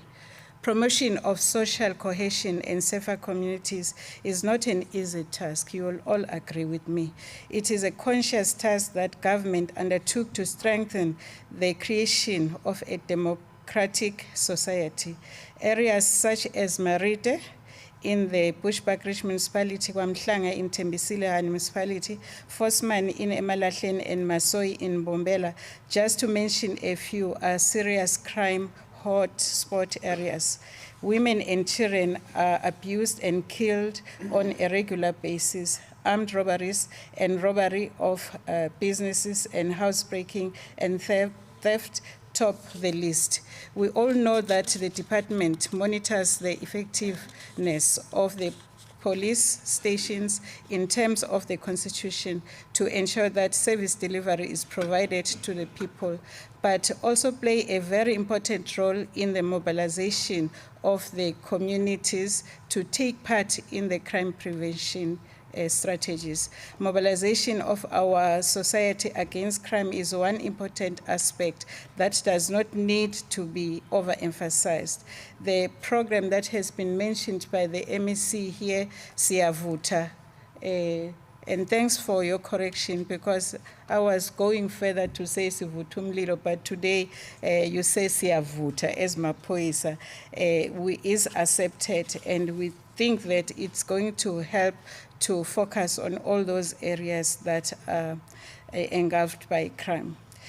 It is an integrated program that is implemented and already in Marite, about 70 suspects were arrested in one day. This shows clearly the commitment by the department to create a safer environment for the people of this province. This program is a supplement to the already known overall Friday that you have announced, Honorable MEC, crime fighting program, which focuses on crimes committed over the weekends, meaning that we must be careful. Ngama weekend singaboganga sitawuboshwa. These crimes fighting programs have been felt already in many areas such as Matsulu, Tonga, and is still going to be unleashed in many other areas in the province. The Crime Prevention and Security Cluster plays an important role in the fight against crime. The department conducted Izimbizo to mobilize the communities in the fight against crime. It is a known factor that crime prevention cannot be successful unless everybody is involved in it. The department is also implementing tourism safety program, which focuses on the safety of all tourists visiting our province. And in turn, this program helps with the fight against poverty and unemployment, since the unemployed youth are recruited to participate. The SAPS on an annual basis identifies 30 priority stations, as you mentioned, Honorable MC, which contribute the highest level of crime in the province. These stations include Witbank, Nelspruit, Forsman, Gwamhlanga, and other stations. These police stations become focal points for policing, monitoring by the department, and ensure that community policing and other crime prevention structures are functional without neglecting the other stations. Community policing is taking place through the community policing structures to ensure integrated crime intervention structures such as the Joint Management Forum, MUNMEX, and the JCPS are created to guide all the crime prevention interventions. The department participates in the integrated development plan and the district development model to ensure service delivery is provided to our people in a much faster pace. School safety has been announced here, and it is supported that on a regular basis, police must go there in the schools and search those children, search drugs, search weapons, so that our kids and our teachers can be safe in those schools. The establishment of the Border Management Agency has beefed the fight against cross-border crimes such as contraband and many more. The department has also initiated a project to prevent stolen vehicles and illegally taken out of the country through the border fence around Nkomazi from Komatipoti up to Mbuzini areas. And we have noticed that even cars that are stolen in other provinces, they go through that border. So it is important, MEC, to strengthen that ditch so that cars cannot cross. The United Nations Sustainable Development Goals demanded that road crashes be reduced by 50% by 2030, and we're happy to note that Mpumalanga is amongst the 3 provinces that have reduced the road crashes. I think we need to commend you, Honorable MEC, together with your staff for being in the top 3 and continue to do such a good work so that the name of the province can remain up there. We are encouraging the department to continue such good work. Road safety is and should be a responsibility for every road user. It's worrying that about 1,200 people are killed in our provincial roads on an annual basis, and more than 5,000 are seriously injured, which has a serious bearing on the treatment in our hospitals and burial cost. The country and the province loses young people in the process, and through these road accident crashes. They are breadwinners, and sometimes children lose their parents and they become orphans. So it's very important that we strengthen in that regard. The payment from the Road Accident Fund is also going up, which affects the equitable share Round of up, the country. We and need it's to time up, applaud the Honourable department for all Shongwe. these good works. As I conclude, Honourable Deputy Speaker, let me mention this, that we want Time to up, time to up, time up, commend- time up, Time time up, up, time up, Honourable time up. to No commend comment. the Time up, time up, time up, time up, time up. No, Time up, time up, time Honourable up. Sedibe, please. Time up. Honourable Shongwe, time up, That is please. time up, time up, Yes, time you up. want Deputy Time Speaker up, said- Time up, Honourable Shongwe. Time up, honorable. But Since Honourable I said Sedibe is not a Thank you. speaker. As I your work, we're giving you a gift here. My head says a belated. Thank you for the gift. Time up, time up, time up. Time up, time up, Honourable time up. members, thank you very much. Time up, Honourable Shongwe. Since I said Dibe, ngizambo diphethe kahle. The next speaker, it's Honourable Weber. 3 minutes.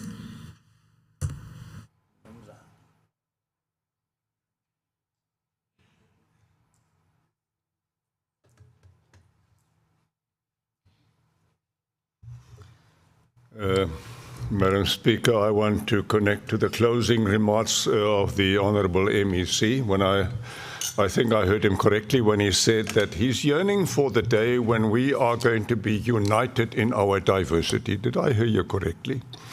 I believe that we have broken down the barriers in this Honourable House.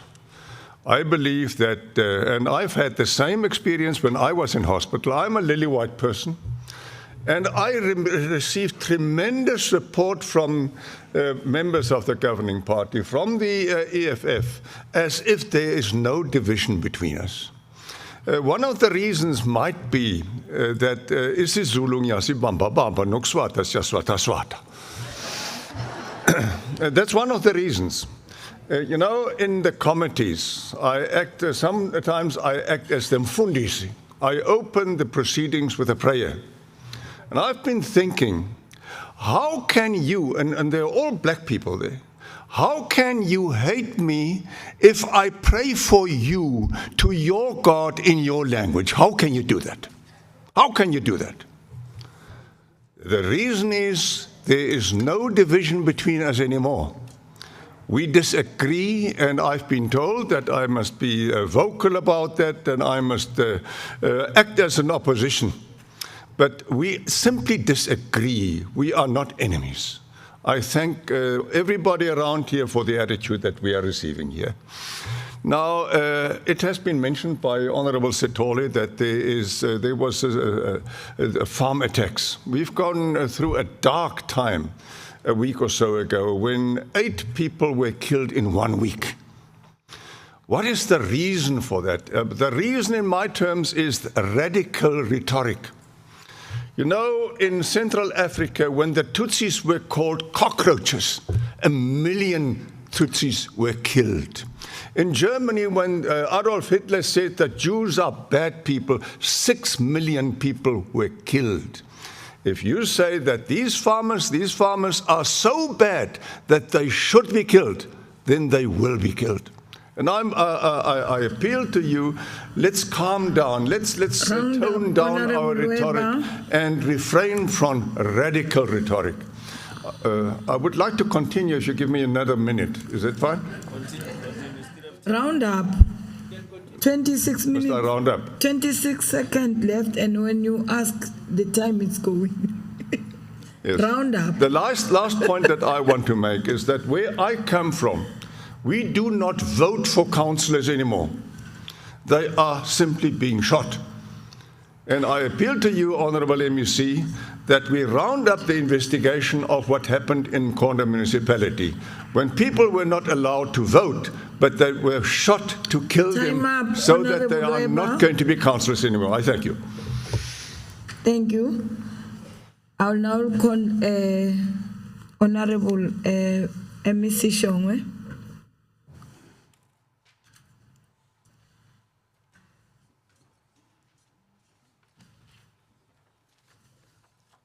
Ngiyabonga Deputy Speaker lethuba. Ngibonga kakhulu laba abathatha iqhaza kule debate yale budget speech yethu namhlanje. Okukakhulukazi umama uNtshali sibonga kakhulu ma isupport kumaphoyisa nomsebenzi wamaphoyisa. Ungathi uke waba khona egroundini. Ungathi uke waba khona ku-Minmac uma ngabe ngikhuluma no-minister ne-ministry in general about i-IP versus amaphoyisa. Ngoba kwesinye isikhathi amaphoyisa because of i-pressure ne-situation ayithola ekiyo kuyaye kufuneke ukuthi asebenzise ezinye izindlela abatrainwe ngazo. Angeke uyotrainwa ukuba iphoyisa bese utholakala so uyaguqa uyathandaza njengomfundisi. Akeke kwenzeke lo. So ke kubalulekile ukuthi siyibuke lento siyi-country ukuthi izosimikisa kuphi. Kulula uma ngabe i-crime isabambe mina eShongwe kami ingakafiki kakho. Ubunzima beyigebengu ubona ngaleli langa sebufike kakho. Ngifuna ukusho ukuthi ngibonga kakhulu mama Ntshali. Nalapha ku-GBVF kubalulekile ukuthi siyithathe njengoba undunankulu ayithatha si-isolate from other categories of crime. Abo-PC ngiyathemba ukhona u-PC ne-management yakhe bayalalela ukuthi i-GBVF kungathi singayinikeza a special treatment ngoba yinto eyenzeka ngaphakathi endlini. Uma ngabe ukubuke kahle laphayana mina ngiyangena kubo-TikTok ubuke kahle mangabe kukhona lo muntu lona ozibiza ngoJinja ohamba khuluma namakhapuli awabuza i-loyalty to each other. Bese ubuka the type of violence ebakhona in the process. Angazi ndunankulu no PC nina abaholi bethu eMpumalanga ni bomama nisihola kahle ukuthi uma ngabe kutholakala umuntu ofanana nalo ukuthi siza kuthola akhone ukuthandwa ngabantu baseMpumalanga ngendlela abamthanda ngayo. Angena kubo Metlibek kuphuma i-community ngobuningi bakhe iyomsupporta ukuthi siyibuka kanjani lento leyo nesithunzi samaphoyisa ngoba uphinde asebenzise wona amaphoyisa namaveni amaphoyisa ukulayisha labantu lapha. Kodwa ke into ayenzayo iyathokozisa ngoba uma cela ama-drugs uwacela ngesihlakalo. Uma ngabe utholakala ukuthi ngathi anitholani ngelanguage uyacisha iscreen uma ngabe niya-notice. Masayibuya kwesibili sivela ubona indoda seyijulukile seyithambile saphumile nama-drugs leso sikhathi and angaze ngizwe i-IPD khuluma lapho. So ke ngiyacabanga ukuthi PC nondunankulu nizayibuka lapho sibuke ukuthi senza njani njengeMpumalanga. Mama Mkhabela siyabonga kakhulu mama amine Nyembe man Mkhabela uyangiloya.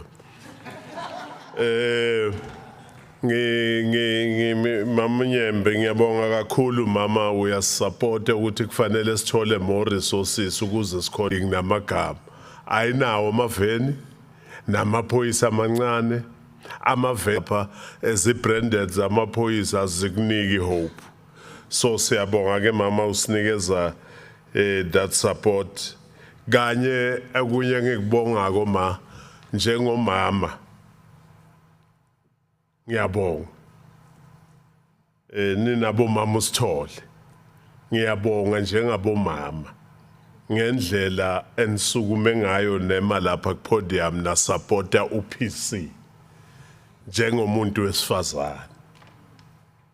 Kulokuhlukumezeka abuya kiko. Asikayizwe ivoice kahle bomama ke nisukume. ake nisukume bomama niyilwe lento akwazi ukuthi uma ngabe kuphethe umama bese sekusuka umsindo uma ngabe bekuphethe amadoda ngoba bekune string of amadoda before uPC bewaphethe there was no noise. And some of us have been part of this department. We know some of the challenges that were there. But there was no noise. UPC immediately as Mpumalanga a suspend. Mpumalanga ibiyele back nge-increment yama-categories increment crime.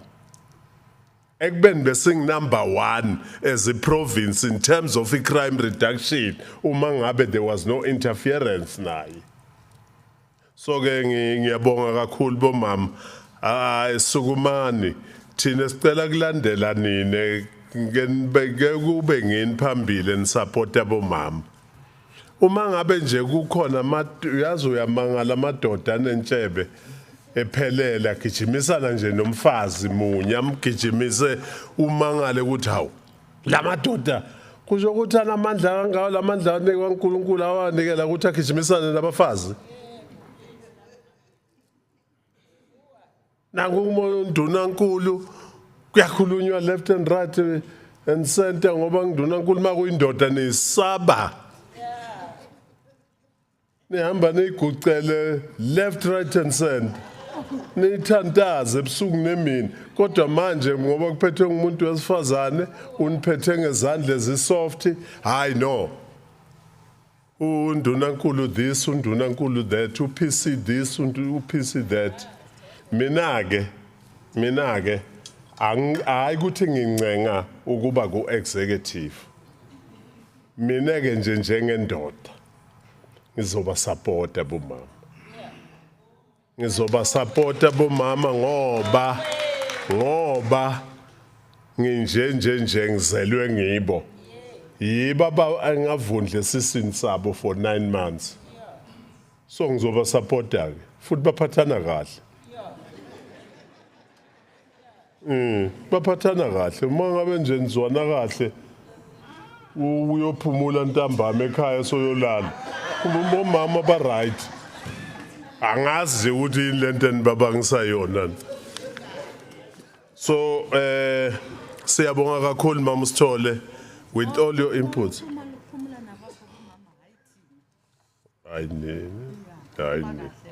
yeah na angisho bo premier no PC ukuthi kuphunyula kahle uPC uyatoyitoya lana upremier uthi bantu bazacabanga ukuthi siphumula kahle no PC no ngisho abomama in general yani bomama nonke niphathana kahle vele nasekhaya yani nandelela niyadelela nje ngaleso sikhathi niphinde nilungu siyabonga mamshongwe kakhulu mama siyabonga input yakho kuyasho ukuthi uresearchile speech sakho si-informed by budget ne-input ye-department everything that we said you have covered it in totality siyabonga kakhulu mamshongwe uze ukhumbule ukuthi eMariti kune case besinembizo ebeplanwe kuya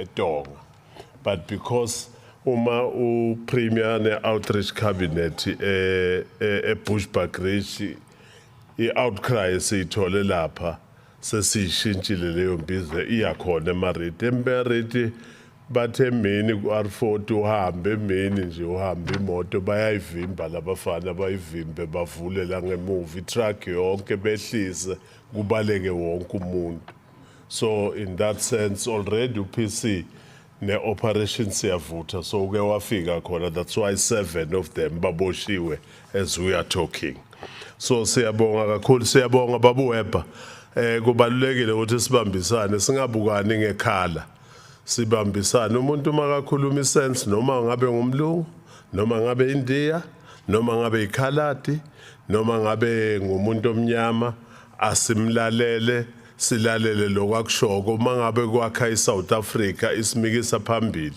asisebenzisaneni ngiyabonga thank you very much Deputy Speaker Thank you very much, MEC Shongwe.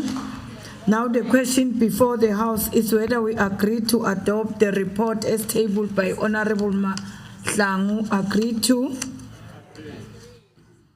The Secretary shall read the fifth order of the day.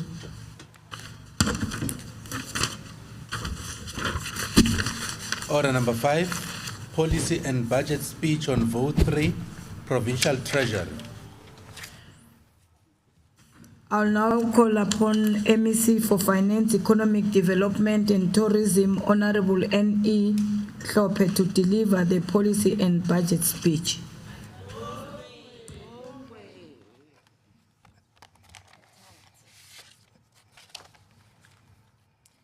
Honorable Deputy Speaker, Honorable Premier,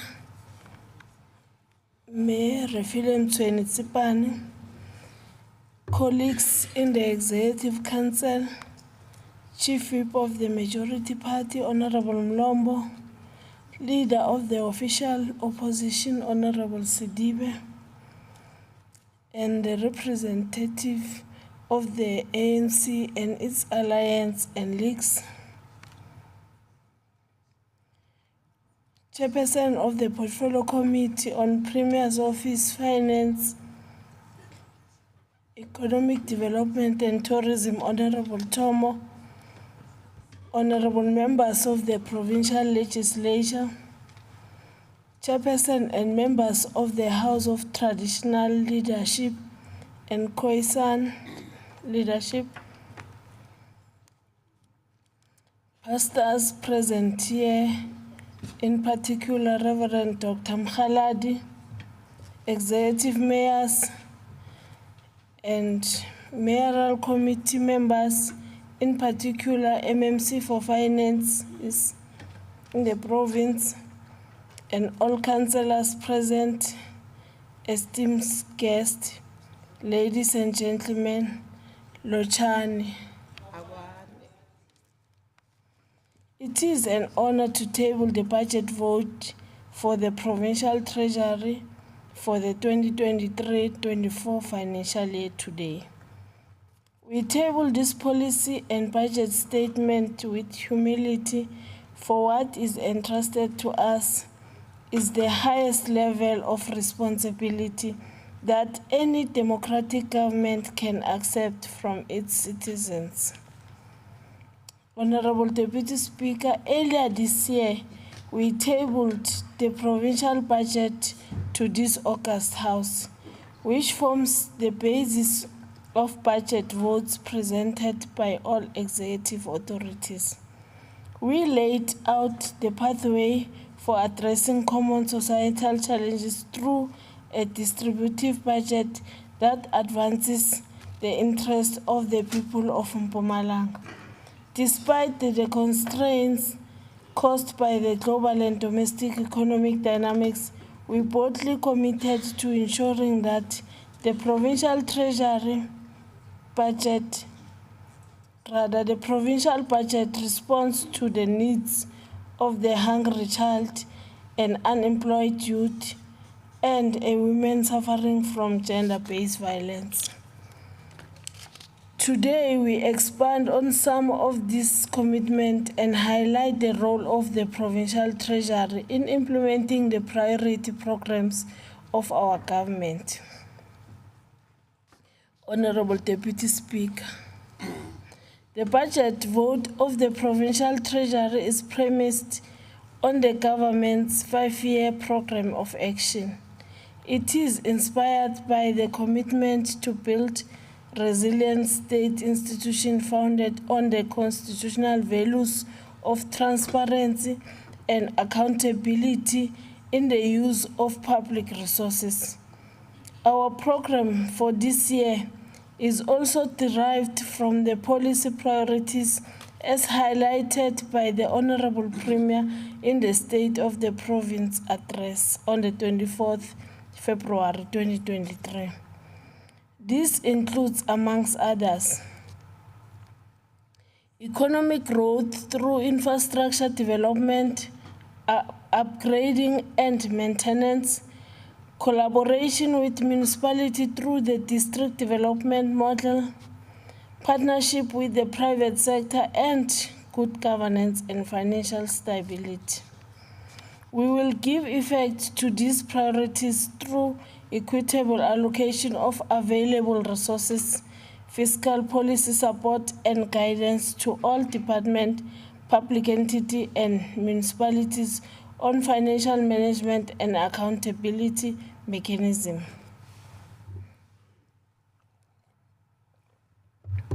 Honorable Deputy Speaker, on budget management, the Provincial Treasury is responsible for preparing the provincial budget and exercising control on its implementation.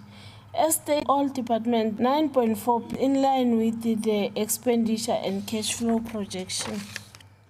We will continue to monitor spending, especially in view of the recent concluded wage agreement, the implication of the 2-year salary agreement and 2.0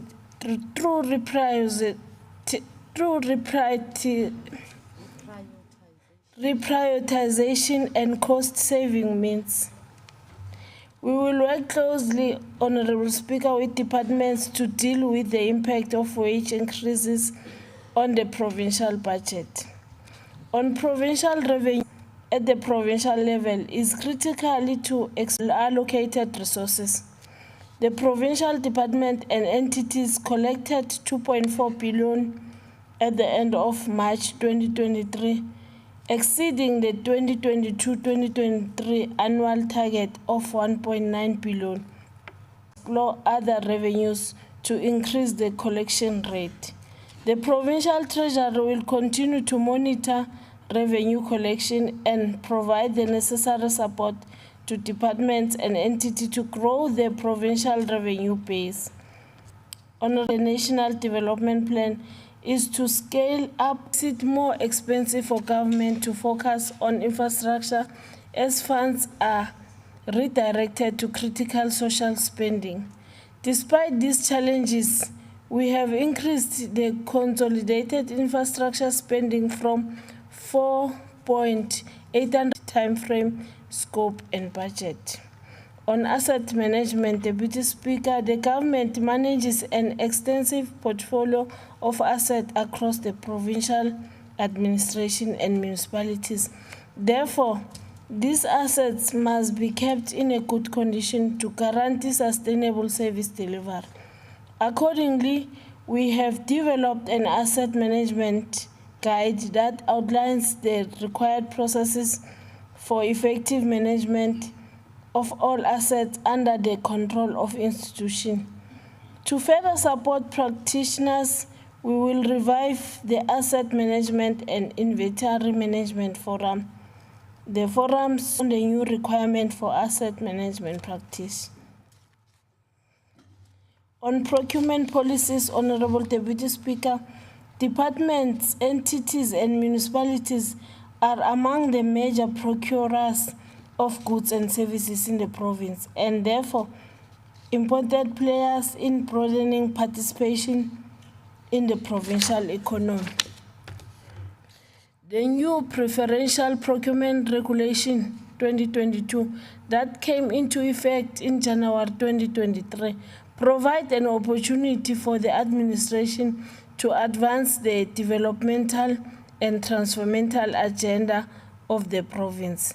The Provincial Treasury has accordingly revised the departmental procurement policy to comply with this amendment regulation. The revised policy will enable us to fully respond to the call by the Honorable Premier to set aside at least 30% spent on provincial procurement of goods and services for youth, women, and people with disability. Training has also been provided to all provincial departments to ensure the effective implementation of the regulations. We will work closely with the Office of the Premier to monitor the implementation of this policy directive throughout the administration. To further strengthen internal controls and governance processes on procurement, we will also support department to subject high-value bids such as security management, scholar transport, and pharmaceutical services to probity audits before they are awarded. During the recent Executive Council outreach and premiers in Bizo, a call was made to empower communities with information on government opportunities. To this end, the Provincial Treasury will conduct supply chain management campaigns starting in Bushbuckridge Local Municipality to unpack this procurement regulation and empower communities with information on tendering system and accessing funding for their businesses.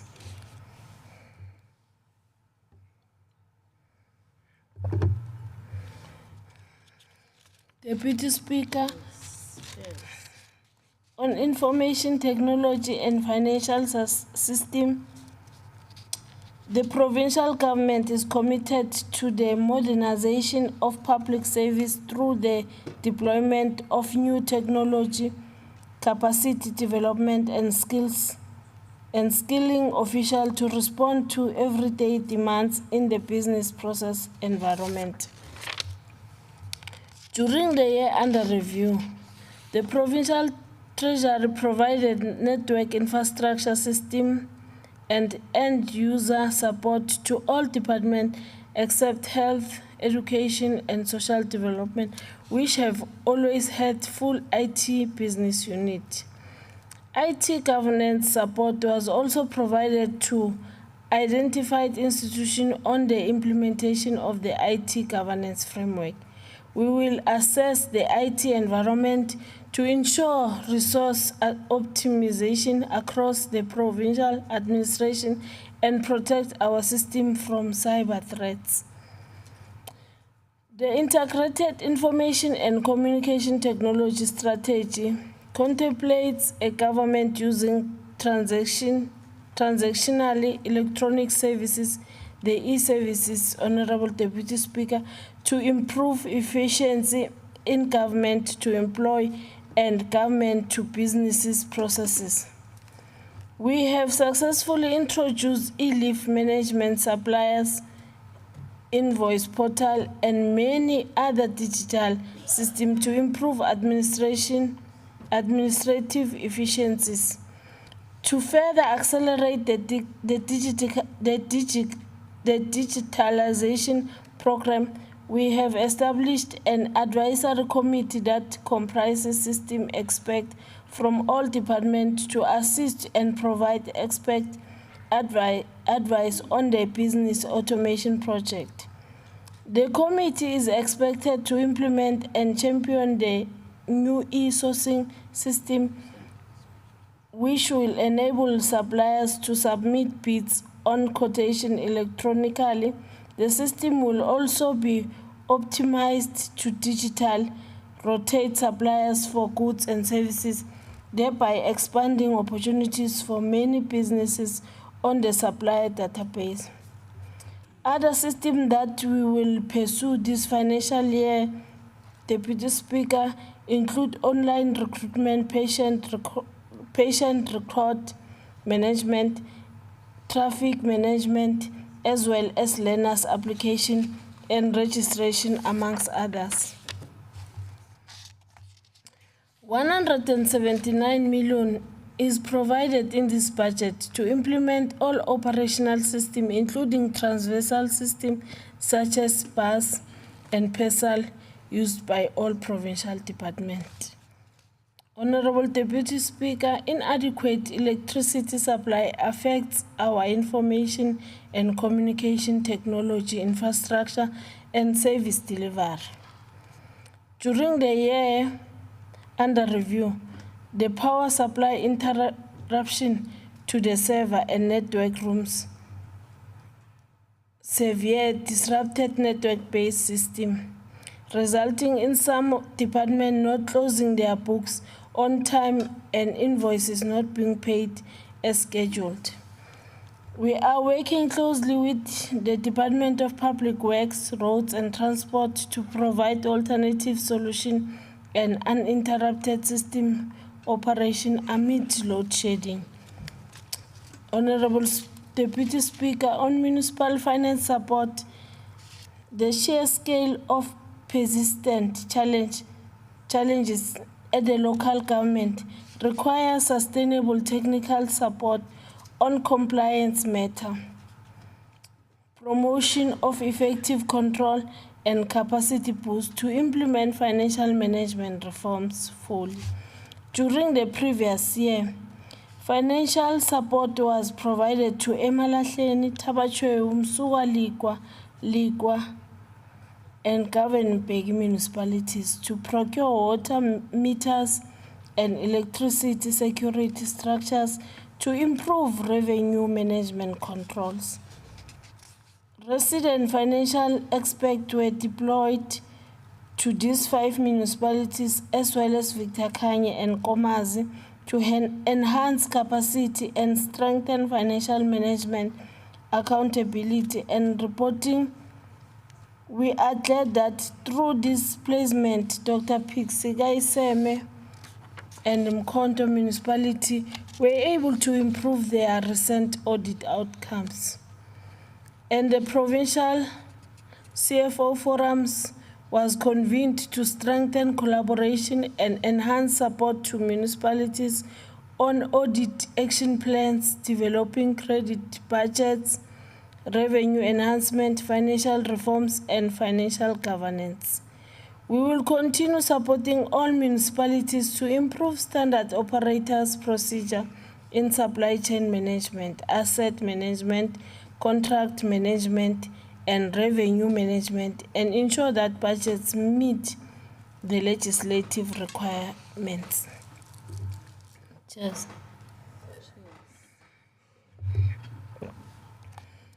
Honorable Speaker, on mandatory financial recovery plans, a lot has been done to support municipalities that are currently under mandatory intervention in terms of Section 139 of the Municipal Finance Management Act.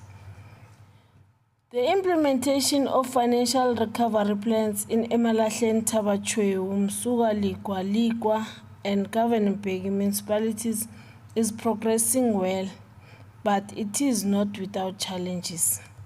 We will undertake a full review of the recovery plans to assess the full impact of implementation.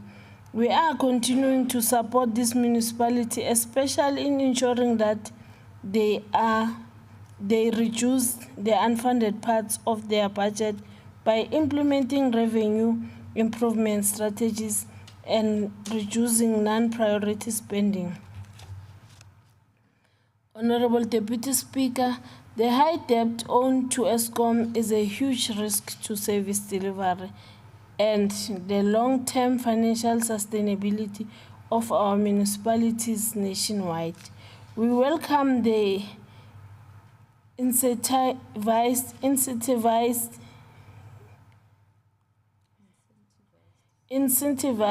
relief to municipalities whose debt is unaffordable. The Provincial Treasury has already started to engage municipalities to support them to benefit from this municipal debt relief. It is important to highlight that this debt relief is conditional and the following strict requirements must be met. That municipalities must have approved funded budget, all users of municipal services must be billed, municipalities must have cost-effective tariffs, indigent register must be updated annually, and free basic services must be provided only to qualifying users. Municipalities are encouraged. We can report that the Provincial Treasury assessed all auditive guidance to institutions on internal control government audit vulnerable and risk that could have undesirable impact on service delivery. An institution must therefore embed risk management in their daily operation. We will continue to provide guidance and support to departments and public entities to manage risk effectively.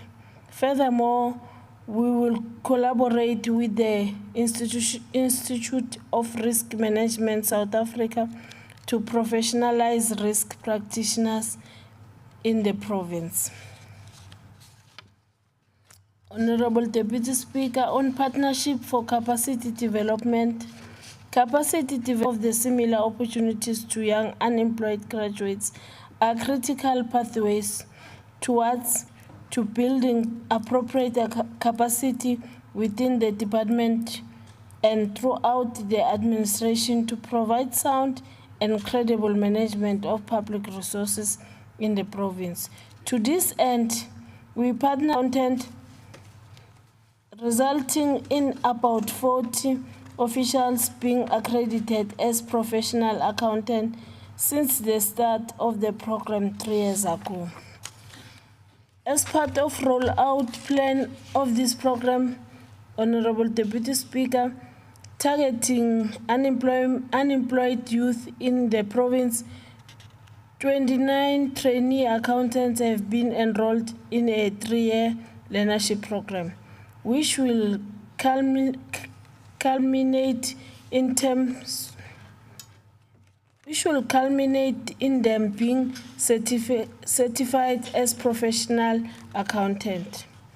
All trainee accountants have been placed in various participating departments, public entities, and municipalities to gain valuable work experience under the supervision of qualified professionalism accountants. Honorable Deputy Speaker, making local government sustainable functional requires investment in system development and capacity of municipal officials. To this end, the Provincial Treasury has partnered with the local government sector to roll out skills intervention in local economic development, water waste treatment, and municipal finance management. The intervention will benefit at least 120 officials. We intend to engage with the other sectors to expand opportunities for graduates and young people to acquire professional qualification in the information technology, financial administration, and accounting fields. We will continue to explore more partnership opportunities and work with both public and private sector institutions to improve the resilience of the financial administration through capacity development programs. Honorable Deputy Speaker, on budget allocation, the total budget to implement all these priorities that I mentioned is 590,712,000, and it is allocated to programs as thus. Program 1, Administration, receives 135.9 million. Program 2, Sustainable Resource Management, is allocated 77.2 million. Program 3, Asset and Liabilities Management, gets 345.9 million. And Program 4, Financial Governance share, is 31.5 million. These resources, together with the support we hope to receive from the public and private sector partners, will propel us to achieve our program of building a resilient financial administration. As I close, Deputy Speaker, let me borrow the words of the great statement of the democratic government, Nelson Mandela, and I quote, open quote, "Millions of South Africans are joining hands to sustain their democratic achievement, and they will protect it like the apple of their eye. They are filled with hope about the bright future that beckons. They shall not be distracted by the noise of a falling tree amongst the dignified silence of the new future starting to blossom, because they know that the foundation has been laid and the building has begun." Close quote. Let me convey my appreciation, Honorable Deputy Speaker, to the Honorable Premier Refilwe Mthweni for her leadership and guidance in preparing the annual performance plan. My colleagues in the Executive Council for their support. The ANC, our organization, for always guiding and supporting us. The Honorable Chairperson, Honorable Tomo, and members of the Portfolio Committee on Premier's Office, Finance, Economic Development and Tourism for constructive engagement on policy priorities and their guidance. I would also like to thank the head official, Ms. Kokuma Shiteng, and the entire management and staff of the Provincial Treasury for their dedication and support as we do our work. And let me also thank all the guests that are present here and my family at large. Thank you very much.